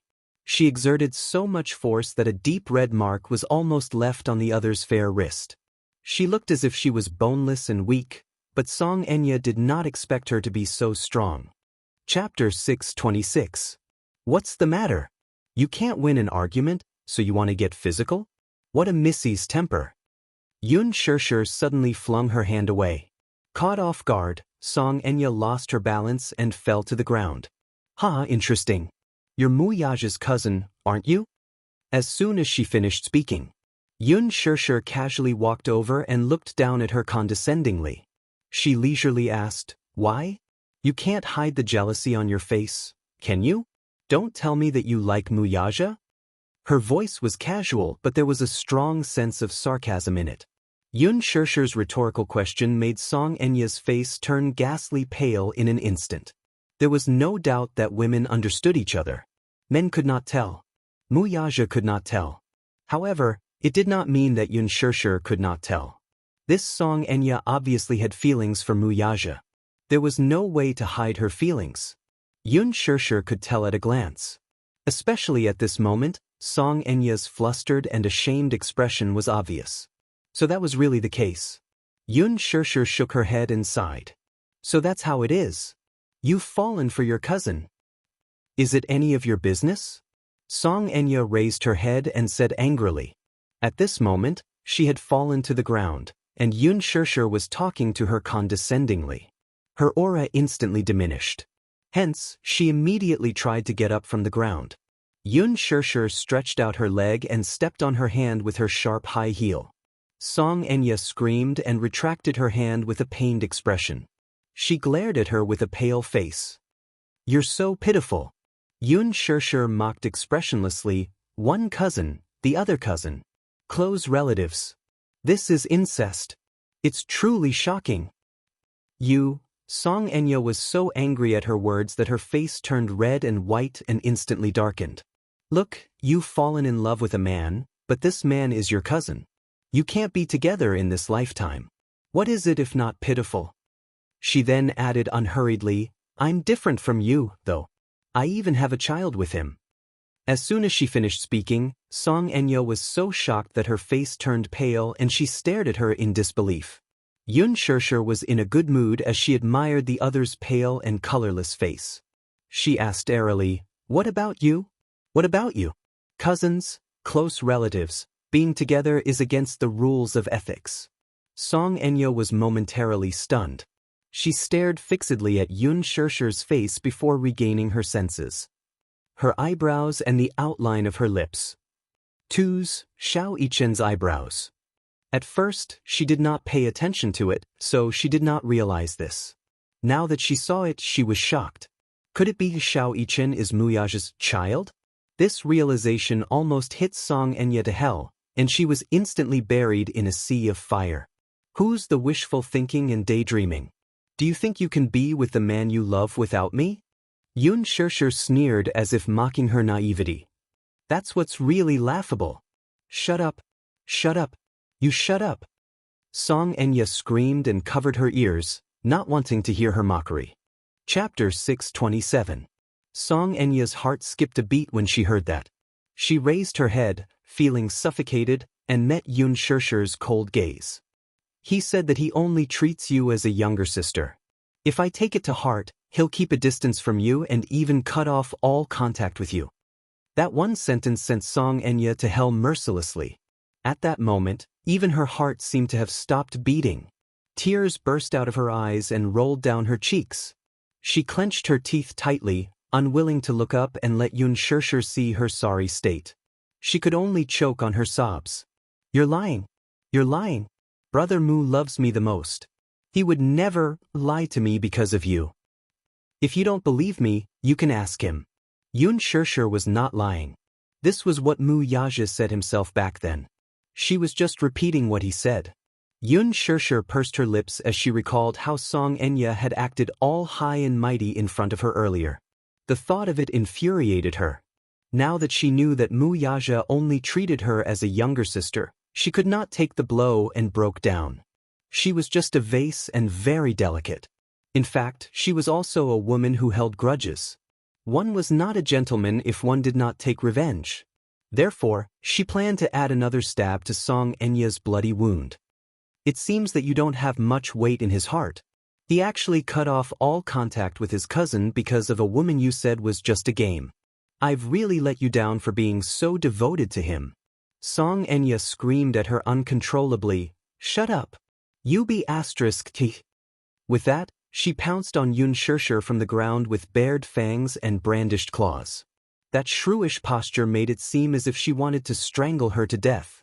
At this moment, Xianxia had already lost her rationality after being provoked by Xianxia's words. All she wanted was to teach this teach a lesson. Xianxia, however, did not even bother to look at her. With a slight movement of her body, she hooked Xianxia with the tip of her foot. In her fury, the Missy did not see the tripper clearly and tripped unsuspectingly, falling face first into the mud. The cement floor was filled with jagged gravel. Xianxia, who was wearing a short skirt, scraped the skin on her knees from the fall, causing numerous bloody spots to appear on them. Her palms were also scraped, and streaks of blood seeped out. She was in a sorry state. Xianxia lowered her head to take a look at the gruesome abrasions on her knees. In the Song family, she had always been a princess who had been doted on since she was young. Before Song and she was born, she was the only one, the Song. Her father, mother, doted on her, and elder brother, she, had never suffered any grievances. Even after Song and she's birth, Papa Song and Mama Song's love for her did not diminish at all. Her spoiled Xianxia, and Xianxia's. Being pampered like this, Xianxia was really spoiled like a princess. Her body was as flawless as white jade. She had always been vain and would not let herself get hurt. Now, when she lowered her head and saw the terrible injuries on her knees, she glared at Xianxia and screamed, "Xianxia! You be shameless!" Tears rolled down and wet her face. Xianxia's meticulously applied makeup was ruined by her tears. Chapter 628. In short, she was scheming and elegant. Xianxia was momentarily stunned when she heard that. Her eyes widened as she sized up the woman before her in disbelief. Her heart skipped a beat, and she gritted her teeth hard. "You be smack." Xianxia raised her hand and gave her a tight slap. Xianxia's face was slapped to the side. Her eyes widened in disbelief as she held her stinging cheek in disbelief. She had been slapped by someone. Xianxia looked down at her coldly and sneered. "Didn't your parents teach you any manners?" "Xianxia, how dare you hit me?" Xianxia was so angry that her eyes turned red. Xianxia smiled and gave her another slap. This time, Xianxia was completely stunned. "I'll let you see if I dare to hit you or not." Xianxia straightened her clothes expressionlessly. Xianxia was about to flare up when she saw her elegantly turn around and leave. "Xianxia, stop right there." Xianxia gritted her teeth and got up from the ground to chase after her. A hint of impatience appeared on Xianxia's face. This Xianxia really doesn't know pain until she suffers.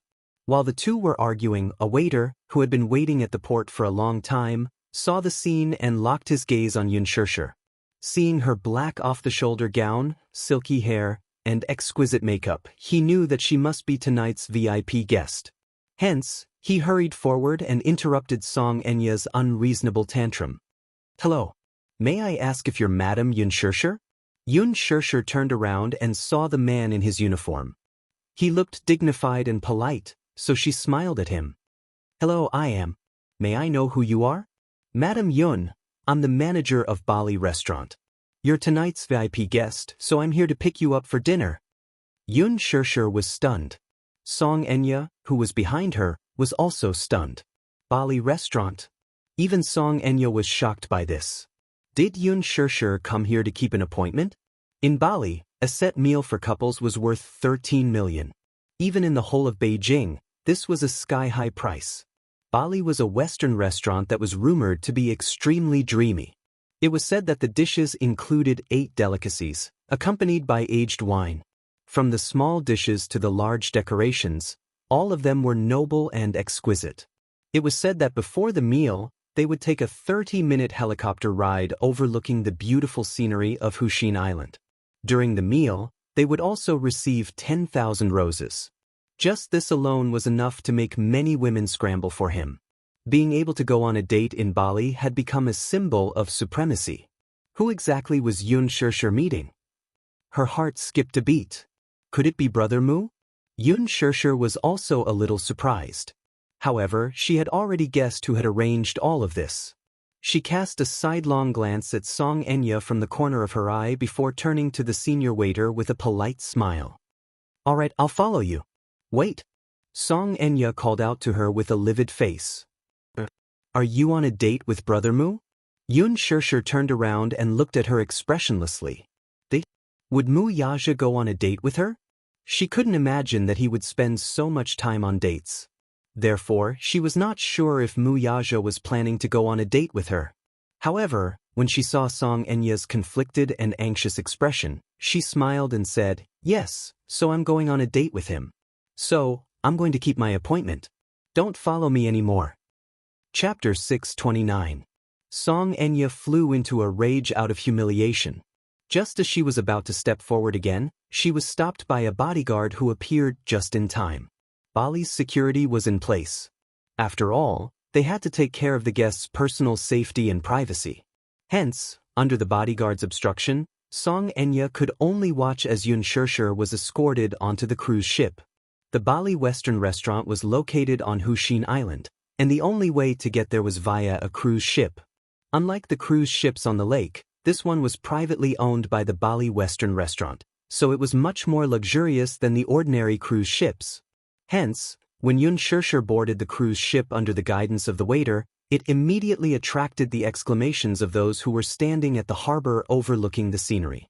For a moment, there were discussions of jealousy, amazement, and envy. "Oh God! Is that the Bali Western restaurant's private cruise ship? Oh my God! It's so luxurious! Isn't it? I heard that this cruise ship cost a fortune. Oh God! Bali! That's my dream!" Xianxia stood in front of the railing as the cruise ship started moving. It slowly left the harbor and headed toward Huxin Island. She lowered her head and looked at the waves that kept rising. The bright starlight on the cruise ship reflected on the lake's surface, making it a beautiful sight. The silver moon on the horizon was like a hook. Standing on the deck, Xianxia hugged her shoulders and could not help feeling a little chilly. The waiter considerately put a jacket on her. Xianxia thanked him politely, but even with the jacket, she did not feel cold. Her heart was still cold, though. The Muse are the richest family in the capital. How can Grandpa Mu allow an actress to marry into his family? If you want to climb the social ladder of the Muse, go back and buy a pillow. Even your dreams are more realistic than this. Do you really think that Brother Mu likes you from the bottom of his heart? He's just playing with you. Do you really think that you can climb up the social ladder and marry into a rich family in a dignified manner? In this day and age, is it so justifiable to be a third party and interfere in someone else's marriage? Third party? Xianxia's lips curled into a cold smile. What a joke! How did she become the third party? Everything that Mu Wanru originally had belonged to her. Mu Wanru was the real third party, wasn't she? She took away the token that her mothers left for her. Took away her identity. Took away her family. She had taken away her fiancé. Isn't the third party Mu Wanru? How did it become her? She of the nights to of course, of the night, to the winds to lift her messy hair, and straightened her back to it. What Mu Wanru had should have belonged to her. Since that was the case, then she would take back everything that originally belonged to her. Even if she didn't care for all of this. Thinking of Mu Wanru's disgusting face, Xianxia felt disgusted from the bottom of her heart. The crimes and grievances that she had to bear for more than 10 years were all in her heart. She swore that she would take back everything that originally belonged to her. The cruise ship soon sailed to the harbor of the island. There were already people waiting for them at the harbor, standing in a row. Chapter 630. There was only one private room in the restaurant. The huge private room was at least 300 square meters. When the waiter led Xianxia into the private room, she was greeted by the extremely luxurious decorations. Just the beautiful and resplendent crystal chandelier alone was enough to tell that it was expensive. Xianxia walked to the table and saw exquisite cutlery on the table. She picked up the chopsticks and saw that they were made of jade. They were even inlaid with diamonds and engraved with her name. Xianxia. It was so luxurious that it made one speechless. No wonder it was rumored that a couple's set meal at the Bali restaurant was worth tens of millions. Even every detail was exquisite and luxurious. She looked around but did not see Wuxia. Yun Shirshir turned around and asked curiously, "Who made the reservation? Why don't I see him?" She could not help but feel suspicious. What was Wuxia trying to do? He brought her here but did not see him. The waiters looked at each other, but they smiled without saying anything. Yun Shirshir saw that they were pretending to be mysterious. She raised her eyebrows slightly and decided not to think about it. She walked around the private room alone and accidentally found that there was an observation deck in the private room. Yun Shirshir could not help but be attracted by the Hubble Space Telescope on the observation deck. "Is this a telescope?" Yun Shirshir pointed at the telescope and asked. She didn't know much about astronomy, so she wasn't sure if this was a real telescope. The waiter behind her smiled and said, "Yes, I heard that there will be a meteor shower tonight. Miss Yun, do you want to take a look?" "Sure." Yun Shirshir gladly agreed. She was quite interested in this telescope. Therefore, she walked to the telescope and the waiter quickly adjusted it for her. Yun Shirshir clumsily looked through the telescope and saw the beautiful starry sky. Incredible! Usually, when looking up at the starry sky, one could only see the scattered stars in the night sky. However, through the telescope, one could see that these stars were not of the same size. Some stars were very small as a grain of sand. However, some of the stars were very large. They were either blue or orange in color. Most of them were like diamonds embedded in the night sky, shining brightly and very charming. The stars contrasted with each other and came into view like a beautiful starry sky. It was so beautiful that it was suffocating. Yun Shirshir could not help but be fascinated by it. It was no wonder that many astronomy enthusiasts were fascinated by astronomy. Indeed, a starry sky like this could not help but be fascinated. Yun Shirshir was in a daze and did not notice that the waiter behind her had already left the private room. She stared at the stars in the sky in a trance. Suddenly, a bright and dazzling shooting star flashed across the camera lens. Fast, very fast. In the blink of an eye, it disappeared without a trace. Alas, Yun Shirshir was still unable to contain her excitement. It was as if this was the first time in her life that she had seen a meteor. Yun Shirshir could not help but exclaim. She looked up and said excitedly, "I saw a meteor." Turning around, Yun Shirshir wanted to announce the news excitedly, but she bumped into a warm and firm chest. Her forehead hurt a little. Chapter 631. Her gaze could not help but be drawn to the exquisite diamond on the pendant. It was meticulously carved into the shape of a shooting star. At first glance, it was as eye-catching as a shooting star. Yun Shirshir looked up in shock. Wuxia had unknowingly appeared behind her. He was wearing a black shirt and had smooth and neat black hair. On his handsome face, a pair of deep and mesmerizing eyes were quietly fixed on her. In his eyes, there was a gentleness that had never been seen from him, who had always been arrogant and cold. This rare gentleness seemed to be able to melt the coldest glacier in the world. Yun Shirshir was shocked. Could the shooting star that had flashed across the camera just now be this diamond necklace? She knew that everything that had happened tonight was probably a so-called surprise that this man had specially arranged. But what surprised her was that she did not think that this man would waste his time on a date. From what she knew, his time should be very precious. He was in charge of the huge Dishing financial group and should be very busy every day. But, even though she was somewhat mentally prepared, she still did not expect that he would have prepared all this for her. For a moment, she was a little confused. Could it be that he knew that he had gone too far last night, so he had prepared this mysterious date to create a surprise for her and bridge the gap between them because of what had happened last night? What she didn't know was how arrogant this man was. She was his first woman. She was also the woman that he was willing to spend time and effort to pamper. He had never put so much effort into dating before. However, this was his first time doing so. Although he had consulted Minyu's opinion on many aspects of this date, he still did not know how to guess a woman's thoughts. What did she like? What did she not like? He had no idea. He could only rely on Minyu's suggestions and slowly figure it out. Wuxia lowered his head to look at her. his gaze landed on her and saw that her beautiful peach blossom eyes were staring at the diamond pendant dangling in front of her in surprise. This man had meticulously prepared all this. Could it be that he felt guilty about what had happened last night? Was that why he did all this to make up for it? Xianxia cursed in her heart. From time to time, she would raise the corners of her eyes slightly to size up Mu Yaja's expression. You like it? He opened his mouth slightly, his voice clear and deep. Xianxia did not say anything. She looked at him with anger in her eyes. She thought about how bad this man was yesterday. Seeing him, her heart was filled with anger. However, her gaze once again fell on this almost suffocatingly beautiful pendant. Even though she tried her best to maintain the cold curve of her lips, she still lightly curved her lips because of this unexpected surprise. Mu Yaja looked at the gentle light in her eyes. She probably liked this surprise. Women should have lost their resistance to such surprises. Therefore, he held her shoulders and turned her around, wanting to put the diamond pendant on her neck. Xianxia suddenly broke free from his grasp. With his closeness, her face quickly regained its indifference. In his eyes, she was still angry with him. You don't like it?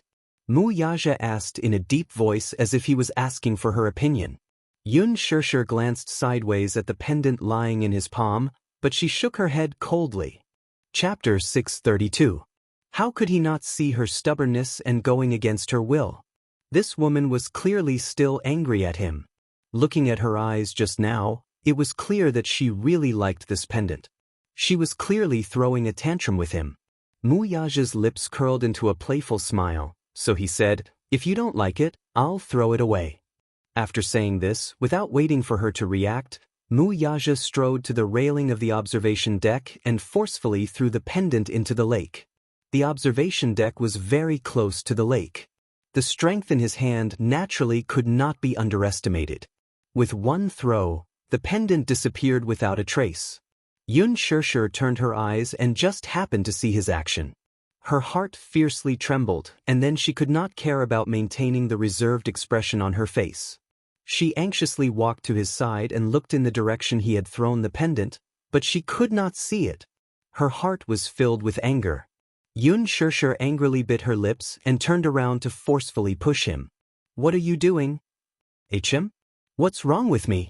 Mu Yaja looked at her with an innocent face, as if he was confused and did not understand the situation. Why are you randomly throwing the pendant that you gave me into the lake? Is it very interesting? Xianxia's eyes were filled with anger and shame. You said you didn't like it. Mu Yaja's voice was deep, and his deep eyes seemed to silently remind her that it was because she did not like this pendant that he had thrown it away. Xianxia was speechless. You threw it away because I don't like it? If you don't like it, it has lost its value. The man slightly raised his arrogant chin, but his tone was matter-of-fact. It was as if the value of this pendant was not measured by its cost. It was measured by whether she liked it or not. If she didn't like it, then this pendant had clearly lost its value. It was not a pity to throw away something that had no value. Xianxia deeply knitted her brows. She was angry and amused at the same time. She said that she didn't like it, but did she really not like it? In fact, she really liked this pendant and thought it was very beautiful, but she just didn't want to forgive him so easily. How could he not understand a woman's thoughts? She actually liked this pendant very much. I like it very much. It could be seen that he had carefully selected them. Whether it was the cutting or the polishing, every angle was very delicate. The cost of the production must be expensive. He had carefully prepared such a surprise for her, but she only wanted him to make a statement about his attitude last night. Even if it was just an apology, she would be very happy. But did he have to be so arrogant? Just because she said she didn't mean it, he threw away such an expensive pendant just like that. The most important thing was that she really liked it. Xianxia stared at him expressionlessly. She was angry and annoyed, so she simply turned her head away and didn't want to bother with him anymore. She turned around in a fit of pique and no longer looked at him.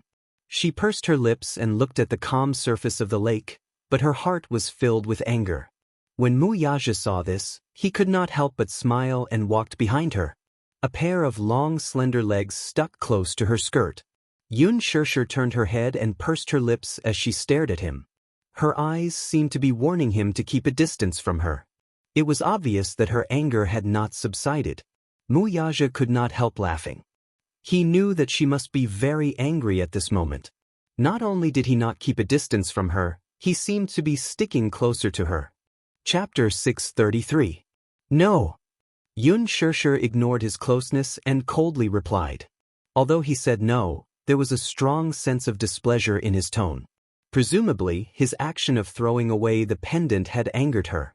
Wuxia's lips curled into a smile as he leaned closer to her ear and whispered, "Little liar, you're obviously angry." "How would I dare to be angry with you, the great Mu?" Xianxia's lips curled into a cold smile as she said in a half-mocking and half-sneering tone. "You said that you don't like that pendant, but you actually like it a lot?" He lowered his eyes and his gaze fell onto her angry face as his words pierced through her thoughts. "That's your thing. You can throw it away as you wish. What has it got to do with me?" Xianxia retorted in a bad mood. But she totally didn't realize that at this moment, the two of them were so close to each other as they exchanged words. It seemed like they were flirting with each other. Wuxia's lips curled into a smile as he secretly thought that this woman was really awkward. But she was also really stupid. She didn't even use her brain to think carefully. Did she really think that he couldn't tell how much she liked that pendant? Wuxia slowly opened his palm. That necklace that he had thrown away, at this moment, was like a magic trick as it quietly laid horizontally in his palm. Under the bright moonlight, it emitted an enchanting and resplendent luster. In actual fact, he had long seen that her disdain wasn't because she really didn't like it. It was just a woman who said one thing and meant another when she was angry. He could tell that she liked it a lot. That action of throwing the necklace earlier was just a bluff. He didn't expect that she really thought that he had thrown the pendant into the lake. That nervous expression was completely captured by his eyes. Wuxia stood behind her and gently brushed her hair aside. In an instant, that porcelain white neck was exposed in front of his eyes. Wuxia's eyes heated up as his back suddenly tensed up. Her soft and tender skin was snow white and flawless, like a fine piece of art. Especially at this moment, when the light was dim, it made her skin seem even brighter. She was as beautiful as jade. She was truly as beautiful as jade. Coupled with the elegant black gown on her body, the black and white matched, giving off a forbidden seduction that came from her bones. Looking at this beautiful scene, his eyes couldn't help but become deep and serene, so much so that it implicated a certain part of his body that had quietly changed and become vigorous and hot. Xianxia twisted her body, trying to break free from his grasp. He said in a deep voice, "Don't move. You, don't move or I'll do you right now." Wuxia's voice was taut with forbearance and restraint. Hearing this, Xianxia didn't dare to move. There was no doubt about it. If she really moved, she would not be able to move. This man was a man of his words. He really ate her dry on the observation deck. She had already experienced this man's dominance, so there was no doubt about it. While she was feeling gloomy, she suddenly felt a trace of coldness on her neck. She couldn't help but look down. Her gaze fell on her neck, but she saw an exquisite and resplendent diamond dangling from her collarbone. It was actually the one he had thrown away earlier? Didn't he throw it away? Could it be that he was just scaring her? Xianxia was stunned. She was shocked, but her lips couldn't help curling into a smile. Wuxia lowered his head and whispered in her ear word by word, "Wear this pendant for me." Chapter 634. You're not allowed to take it off.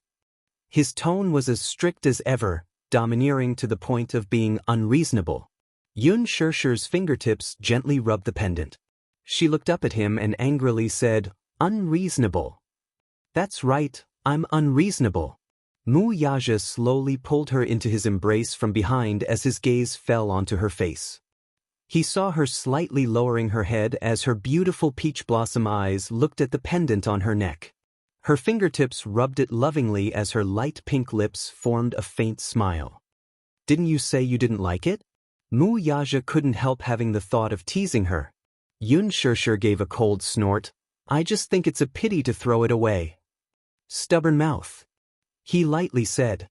This stupid woman's mouth seemed to be very stubborn, but it could be seen that she really liked his gift. Wuxia stared at the shallow dimples on her face and couldn't help having some thoughts. He inexplicably wanted to fiercely seal her lips. Driven by this thought, he immediately took action. He pulled her into his arms, lowered his head, and kissed her pink little mouth. Her soft and tender lips were extremely warm and soft, revealing a sweet taste that made one want more uncontrollably. Xianxia's eyes opened wide in astonishment. The man's kiss suddenly came and she was not prepared at all. Her eyes opened wide in a daze as his enlarged handsome face appeared in front of her. His deep silhouette was exquisite and handsome, making him look very handsome. Only when she looked at him from such a close distance did she discover that this man's eyelashes were excessively long. They were thick and black, like two black phoenix feathers. It was no wonder his gaze was so deep and seductive. It had to be said that this man had been blessed by the heavens since he was born. Outstanding features, a proud family background, and a shocking background. This kind of man should be sought after by many women. It was no wonder that in the capital, there were many socialites who liked him. Even his cousin was infatuated with him. Indeed, this kind of man was loved by all. His thin lips were slightly cold. Xianxia couldn't help but fall into a daze. She remembered that according to the physiognomy, people with thin lips were mostly fickle and overly rational. Could this man be fickle in love? She allowed him to kiss her. Her reaction was somewhat passive. She did not dare to resist too much and could only endure his domineering kiss. He kissed her fiercely and urgently. His kiss went deep into her throat. If it was possible, he probably wanted to swallow her whole.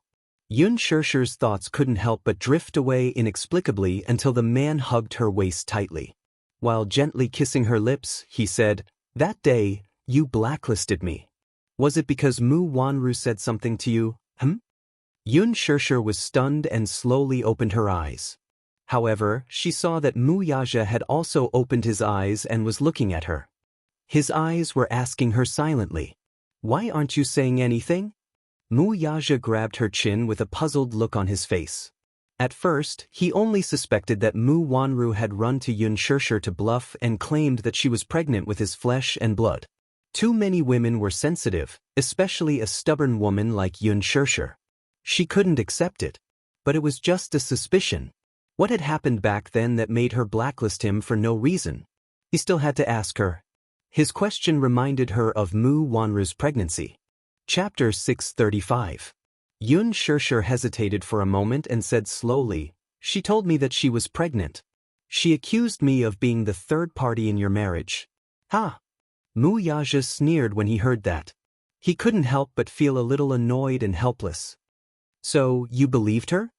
He might be able to accept it if his number was blacklisted because of other things. But she actually believed it just because a woman said a few insignificant words in front of her. He didn't even ask for any proof. He didn't even give him any chance to explain himself before he was sent to prison. This woman was too much. Xianxia couldn't help raising her eyebrows when she saw his mocking smile. "What's wrong? You believed what she said unconditionally. So?" His deep-set eyes stared fixedly at her face as he retorted, "Am I not enough for you to trust me unconditionally? Why should I believe you?" Xianxia questioned him helplessly. She didn't seem to be in a position to question him. When she found out from Mu Wanru that she was pregnant with his flesh and blood, the despair she felt was enough to destroy the heavens and earth. Without any doubt, she almost believed him. Because she really didn't seem to be in a position to question it, did she? She was his fiancé. And he was her fiancé. Even if she was pregnant with his flesh and blood, wasn't it legitimate? Shouldn't she obediently withdraw at this time? But now, she didn't think so. Everything that Mu Wanru belonged to now belonged to her. She wouldn't back down anymore. She would take back everything that belonged to her by hook or by crook. Xianxia pursed her lips at that thought, but she heard the man chuckle above her head. "My child said it." Xianxia frowned. Wuxia stared at her awkward expression and suddenly thought of something. He said mischievously, "You blacklisted me because you were jealous?"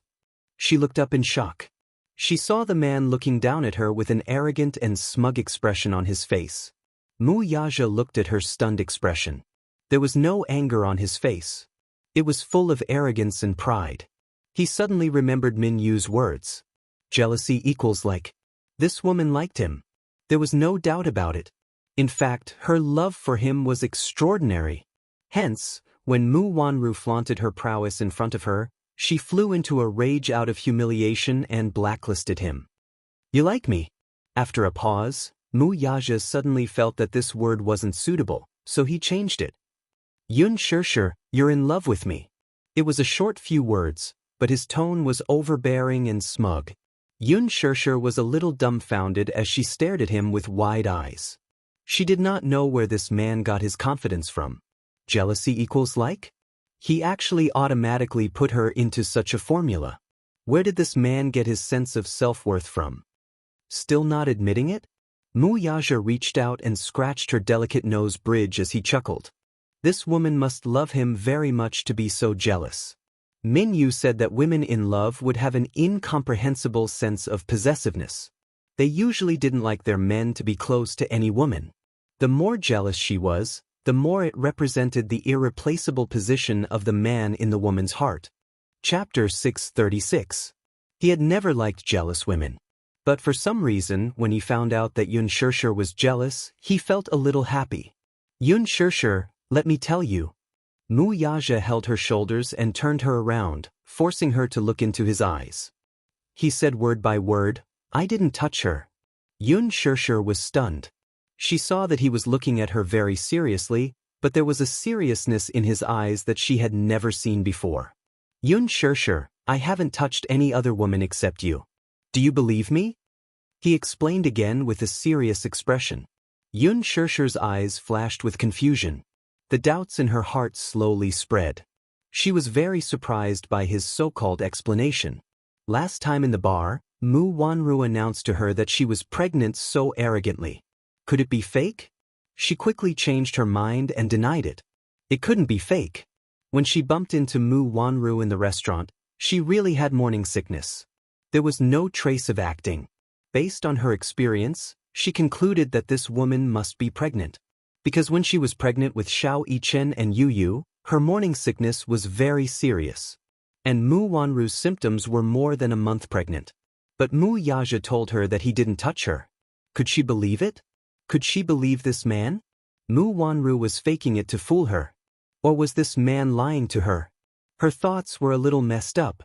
Yun Shirshir's expression suddenly turned cold. She couldn't accept that another woman was pregnant with his child. But what was even more unacceptable was that he was lying to her. Thus, Yun Shirshir smiled tactfully but seriously. Mu Yaja, you don't have to explain so much. Mu Wanru is obviously pregnant, but you said that you didn't touch her? After a pause, she stared into his eyes and asked seriously, or are you lying to me like I'm a child? Are you messing with me? Do you really think I'm that gullible? Mu Yaja was a little angry. Are you questioning my words? Yun Shirshir's face paled. Doubt? If you haven't touched her, then whose child is she carrying? Could it be that she cheated on you? She didn't believe that Mu Wanru had an affair, and she didn't believe that the child in her belly wasn't Mu Yaja's. If that was the case, it would be a huge scandal for the Mu family. With Mu Yaja's proud personality, how could he tolerate such a betrayal? Mu Yaja's face changed. Seeing the undisguised doubt on her face, a trace of anger immediately appeared in his eyes. Yun Shirshir, you don't believe me? Yun Shirshir raised her chin and said expressionlessly, I only believe in facts. He was annoyed. She is pregnant, but the child is not mine. Then whose is it? Yun Shirshir was aggressive. Obviously, she didn't want to be perfunctorily brushed off like this. Mu Yaja's brows slightly furrowed. After a moment of silence, he said coldly, Listen, she is just a chess piece to me, a chess piece to be used in exchange for the power of the Mu family. From the beginning to the end, I haven't touched her at all. As for who the child in her belly is, you will know in the future. After a pause, he clasped her shoulders tightly and said in a deep voice, You just have to remember that I haven't touched her. That's enough. Yun Shirshir couldn't take it anymore and pushed him away. Can you not be so perfunctory with me? Chapter 637. Muyaja's eyes turned cold as a look of fury surfaced on his face. I never said that you're a pawn. You can get engaged to a so-called pawn, but you can't give me a proper reason. Am I actually less than a pawn in your eyes? Xianxia sneered as she retorted. Muyaja's face instantly darkened. Instantly he froze. What do you mean? Xianxia curled her lips into a smile as she tried hard to maintain her composure. However, the voice that escaped from her throat was slightly trembling. Muyaja, I like you. What about you? Do you like me? Muyaja opened his mouth slightly but could not make a sound. The word, like, was stuck in his throat, and he could not utter it. He had always been arrogant and proud. In front of the woman he liked, he could not frankly say the word, like. Seeing his silence, Xianxia's smile turned slightly cold. Then I'll tell you too. I like you. If I like you and have set my mind on you, can I give you my heart? What about you? Can you? He could. However, even though he thought so in his heart, the words that he wanted to say reached his lips, but no sound came out. Muyaja stared fixedly at her and was momentarily speechless. Do you know who I met just now? Xianxia's face was a little pale. Gradually, her eyelashes drooped as a look of disappointment flashed across her eyes. She said weakly, I met Xianxia. She righteously accused me in front of everyone and mocked me for being a third party. Muyaja, are my feelings cheap? Or am I just a pawn in your eyes? A woman that you can summon when you're lonely and dismiss when you're tired of me? You can give Mu Wanru a proper marriage contract, but you can't give me a clean identity. I don't want a romantic date. I don't want a beautiful diamond pendant. I don't want you to go through so much trouble to please me. Xianxia looked up at him with a pale face. Two pairs of eyes collided in the air. She looked at him and suddenly leaned closer to him. She pressed against his front and raised her hand to lightly tap his chest with her fingertips. There, she could feel his sonorous heartbeat. I want this part of yours. Can you give it to me? Muyaja's handsome eyes stared at her without blinking. Xianxia's throat was dry as she questioned him again. I want to be loved and doted on legitimately. Can you give it to me? His silence from the start to the end gradually disheartened her. She laughed at herself, thinking that her earlier outburst of questioning was too laughable. In his heart, was she really just a chess piece that could come and go as he wished? Do you know what marriage means to me?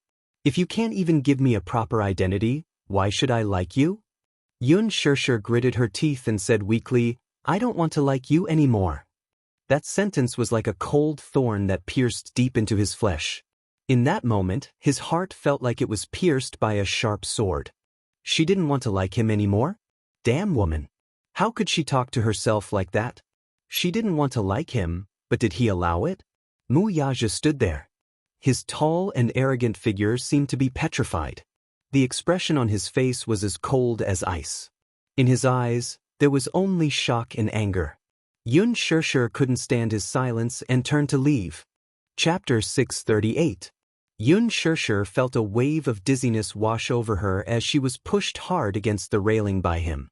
Muyaja held her waist with one hand and pressed the other on the railing to keep her in front of him. I'll give you a chance to take back what you just said. He stared at her and said coldly, Take back what you said, Xianxia. Take it back? Xianxia's face turned pale. She suddenly curled her lips and asked seriously, Okay, which sentence do you want me to take back? Don't like me anymore. The corners of her lips curled up. She suddenly turned her eyes and looked elsewhere. Her face returned to its usual cold and expressionless state. She didn't say anything for a while. Muyaja saw that she was silent and couldn't help feeling annoyed. His dark eyes were filled with viciousness and the hand holding her shoulder tightened. Say it. Xianxia's gaze never fell on him. She wanted to speak several times, but she felt that her throat was dry. Say it. Muyaja lost his patience. This woman was really trying to anger him. He stared at her cold expression and suppressed the anger that was on the verge of bursting out. Is it that hard to take back what I said? Muyaja suddenly stared at her coldly and grabbed her chin, forcing her to look up at him. He said word by word, Xianxia, remember, I won't allow you to leave me. So, what do you mean by this? Xianxia was so angry that she laughed and her lips curled up. Wuxia, do you want me to be like a mistress that you keep by your side? Like a canary in your cage? You're my woman, not a canary. Wuxia corrected her condescendingly as he glared at her. So, you don't have to use this to brush me off. Yes. Women, you can have many women. Xianxia said lightly. Even though her heart ached, she tried to maintain a calm expression on her face. But I won't be the only one. You are. Why was this woman talking to herself? Other than her, he did not have any other woman. Wuxia said in a deep voice, You are my only one. Xianxia stared at him in a daze. Suddenly, she asked in return, What proof can you use? You need me to give you a status. It was not a rhetorical question, but a statement. There was no doubt about it. Xianxia did not say a word, but it was a tacit agreement. On the observation deck, the cold wind blew. The evening breeze from the lakeside carried a bit of bone-chilling dampness. Xianxia leaned against the handrail. Wuxia pressed a hand on her shoulder. Although he tried to control himself, he still hurt her. Her face was still deathly still, without any ripples. Wuxia stared at her with his dark eyes. Is a piece of paper worth you so much? Could it be that this woman believed this piece of paper, but not him? Xianxia looked at him in astonishment. In this man's heart, could it be that the marriage certificate was just a piece of paper that was not important enough? Wuxia saw that she did not speak, so he asked again in a deep voice, Compared to that piece of paper, am I really not worthy of your trust? Xianxia found it funny and asked back, You can't even give me a piece of paper. May I ask, how can I trust you? This piece of paper was a very sacred thing in her heart, and it was worthy of respect. But the value in his heart seemed to be very cheap. Chapter 639. Respect. Xianxia said firmly. In her heart, marriage was sacred. Even though the family environment she grew up in didn't give her the idea that marriage was a happy one. But in her heart, she longed for a family. However, a family had to be built on this piece of paper. Only then could it be justified. I care about it a lot. I really care about it. What exactly are you thinking? If there's even a little place for me in your heart, how can you watch our child call another woman mommy? Xianxia lost her composure a little and blurted out. This sentence was like a cold knife. It pierced his heart. Blood dripped. Wuxia's eyes were fixed on her. Do you really think that I want this status? Xianxia's face was cold. Why don't we put ourselves in the same position? What? Wuxia, I love you. Xianxia continued calmly, but similarly, I can't give you a status. Wuxia's body froze, and his eyes gradually darkened. I will marry another man. But you have to believe that it's just a piece of paper. Although I live under the same roof as him, he is my husband and I am his wife. You will call him daddy, and nothing will happen between him and me. But you have to believe that my heart will always be with you. Xianxia smiled coldly and looked at Wuxia's frozen expression. She asked with a smile, Is this okay? Wuxia's eyes were filled with emotions. He seemed to be trying his best to suppress something. Xianxia stared at his handsome face, trying to find a trace of change on his face. What? Since you don't care about something like status, then you definitely don't care about it. Enough. Not enough. Enough. Wuxia looked at her gloomily and interrupted her with a loud shout. Xianxia, that's enough. Without giving her a chance to speak, he pressed down on her shoulders and kissed her fiercely. He kissed her madly without regard for anything else. It was as if the whole world was spinning. The kiss was deep and filled with fear. Her words just now had actually made him feel helpless and fearful. He couldn't imagine you calling another man daddy. It was even more unimaginable that she would become another man's wife in name. In the beginning, in his eyes, status was just a way to tie two people together. It was not binding. In his eyes, this was just a piece of paper on the Vanity Fair. It was insignificant. But now, he didn't think so. He couldn't stand her being any man's wife in name. Not even a piece of paper. Xianxia stubbornly kept her mouth shut, not giving him any chance to enter. Even though he attacked fiercely, she still did not open her mouth to welcome him. Wuxia seemed to have gone crazy. His eyes were dark red, and his strong arms hugged her waist tightly, forcing her body to be closer to his chest. But she still kept her lips tightly shut until the man tasted a faint trace of blood between their lips and teeth.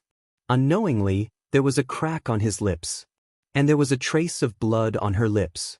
Wuxia looked down and the tip of his tongue slowly stroked her bleeding mouth.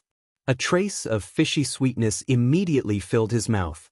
Even if she was covered in wounds, she was still unwilling to accept his entry. With this fishy sweetness.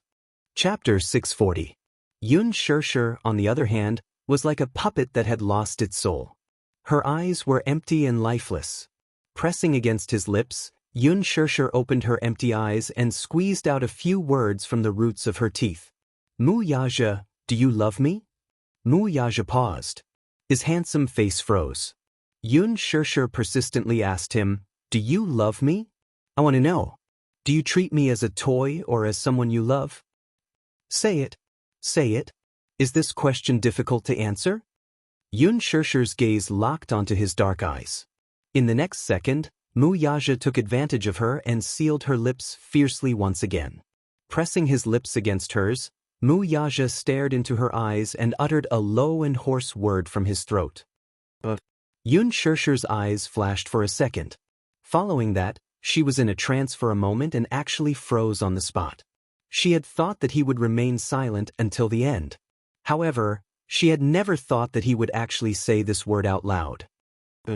Wuxia repeated this word slowly and gently embellished her kiss.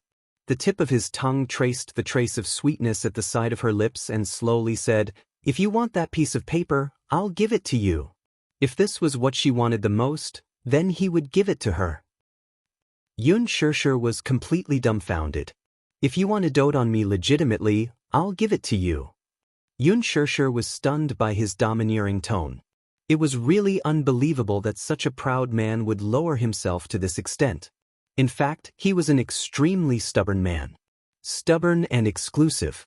Once he set his mind on something, he would continue to be stubborn and no one would be able to change his mind.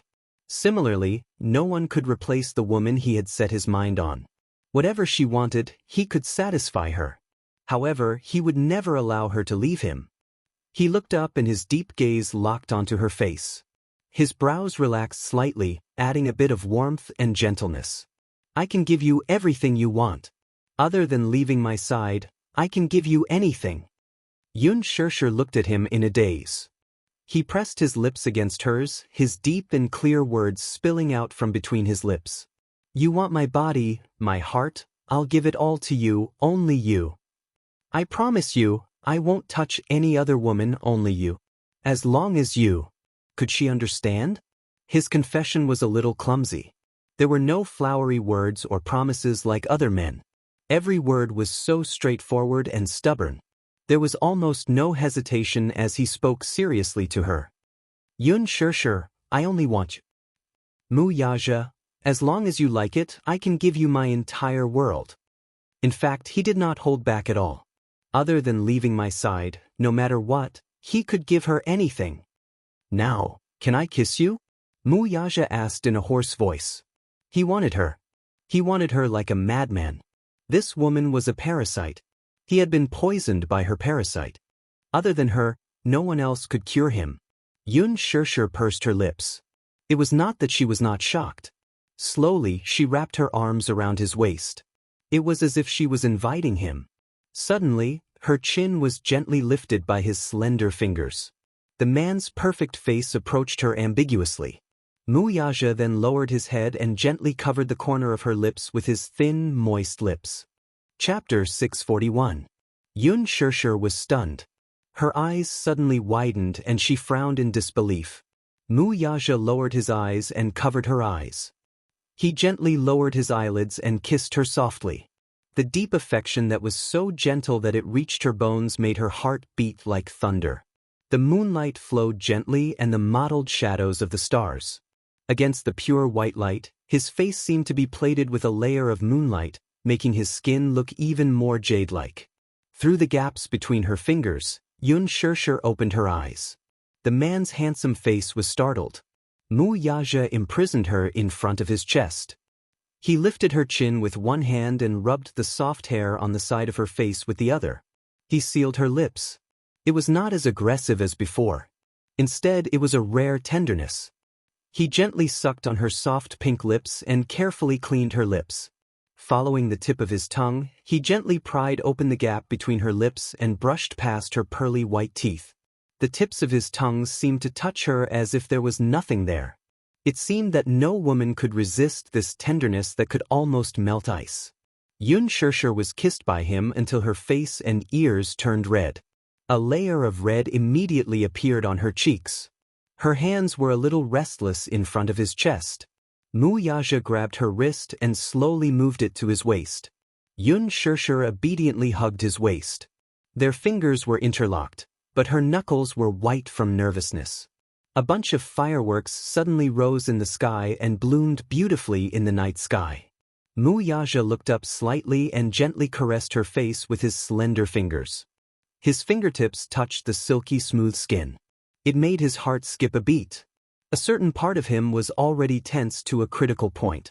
He was ready to go. He kissed between her eyebrows. He liked her beautiful eyebrows. He kissed her eyes. He liked her soul-stirring peach blossom eyes. He kissed the tip of her nose. He liked her delicate and small nose. He kissed her lips. This was his favorite place.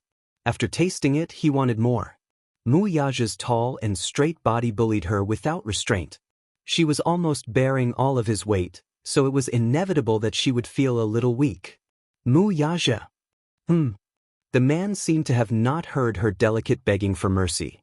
His hand slowly reached down and lifted the corner of her skirt. Wuxia. Xianxia pouted. What is it? Don't do it here. Xianxia compromised. Wuxia interrupted her blandly. It's right here. This was the most secluded and elegant place on Wuxia Island.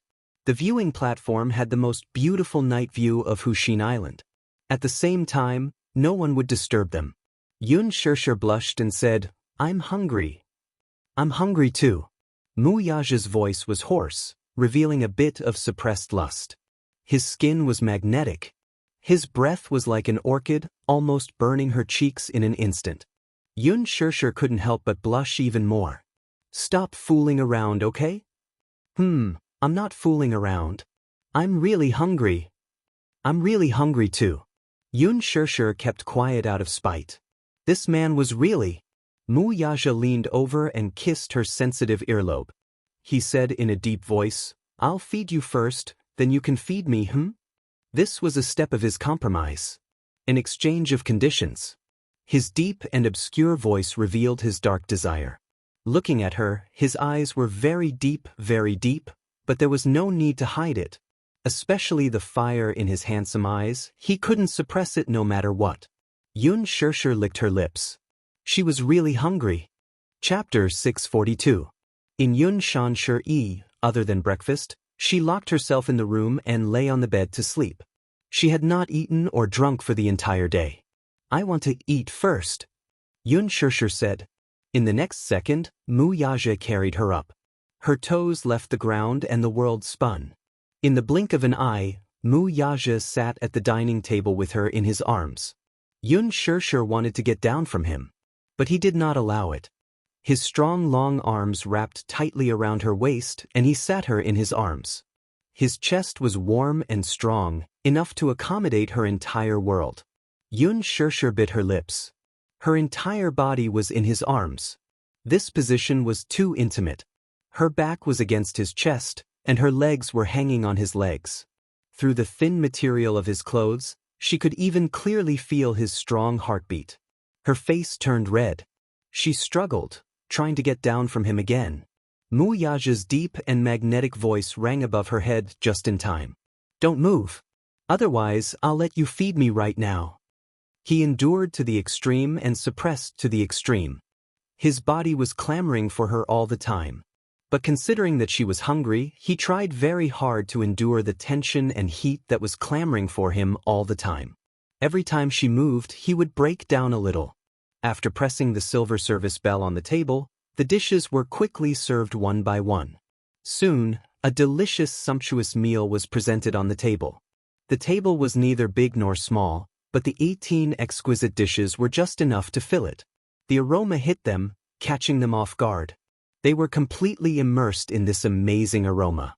French pigeon meat pine tart, black truffle tomato with fresh oysters, orange French foie gras. Every single one of them was the best of the best in Western cuisine. It whetted one's appetite. Xianxia stared at the dishes on the table with her mouth agape. Every dish was so exquisite, like an expensive work of art. Every dish was beautifully arranged. She was even a little reluctant to move her chopsticks, so as to destroy this extreme beauty. His stomach, however, was howling desperately. His mouth, in particular, quickly secreted a gluttonous saliva. She swallowed, obviously starving. The corners of Wuxia's lips curled up slightly. His palm caressed her hungry stomach.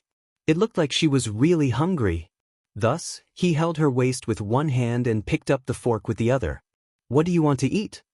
Xianxia said in embarrassment. "I'll do it myself." "I'll feed you." Xianxia persisted. "No need, I can do it myself." Wuxia pinched her waist and reminded her in an ambiguous tone, "We agreed that I would feed you. Save some energy. I'll be waiting for you to feed me later." Xianxia's face turned even redder when she heard that. "You don't have to," Wuxia said slowly. "I'll feed you." His tone clearly did not allow anyone to object. Xianxia simply gave up and let him sit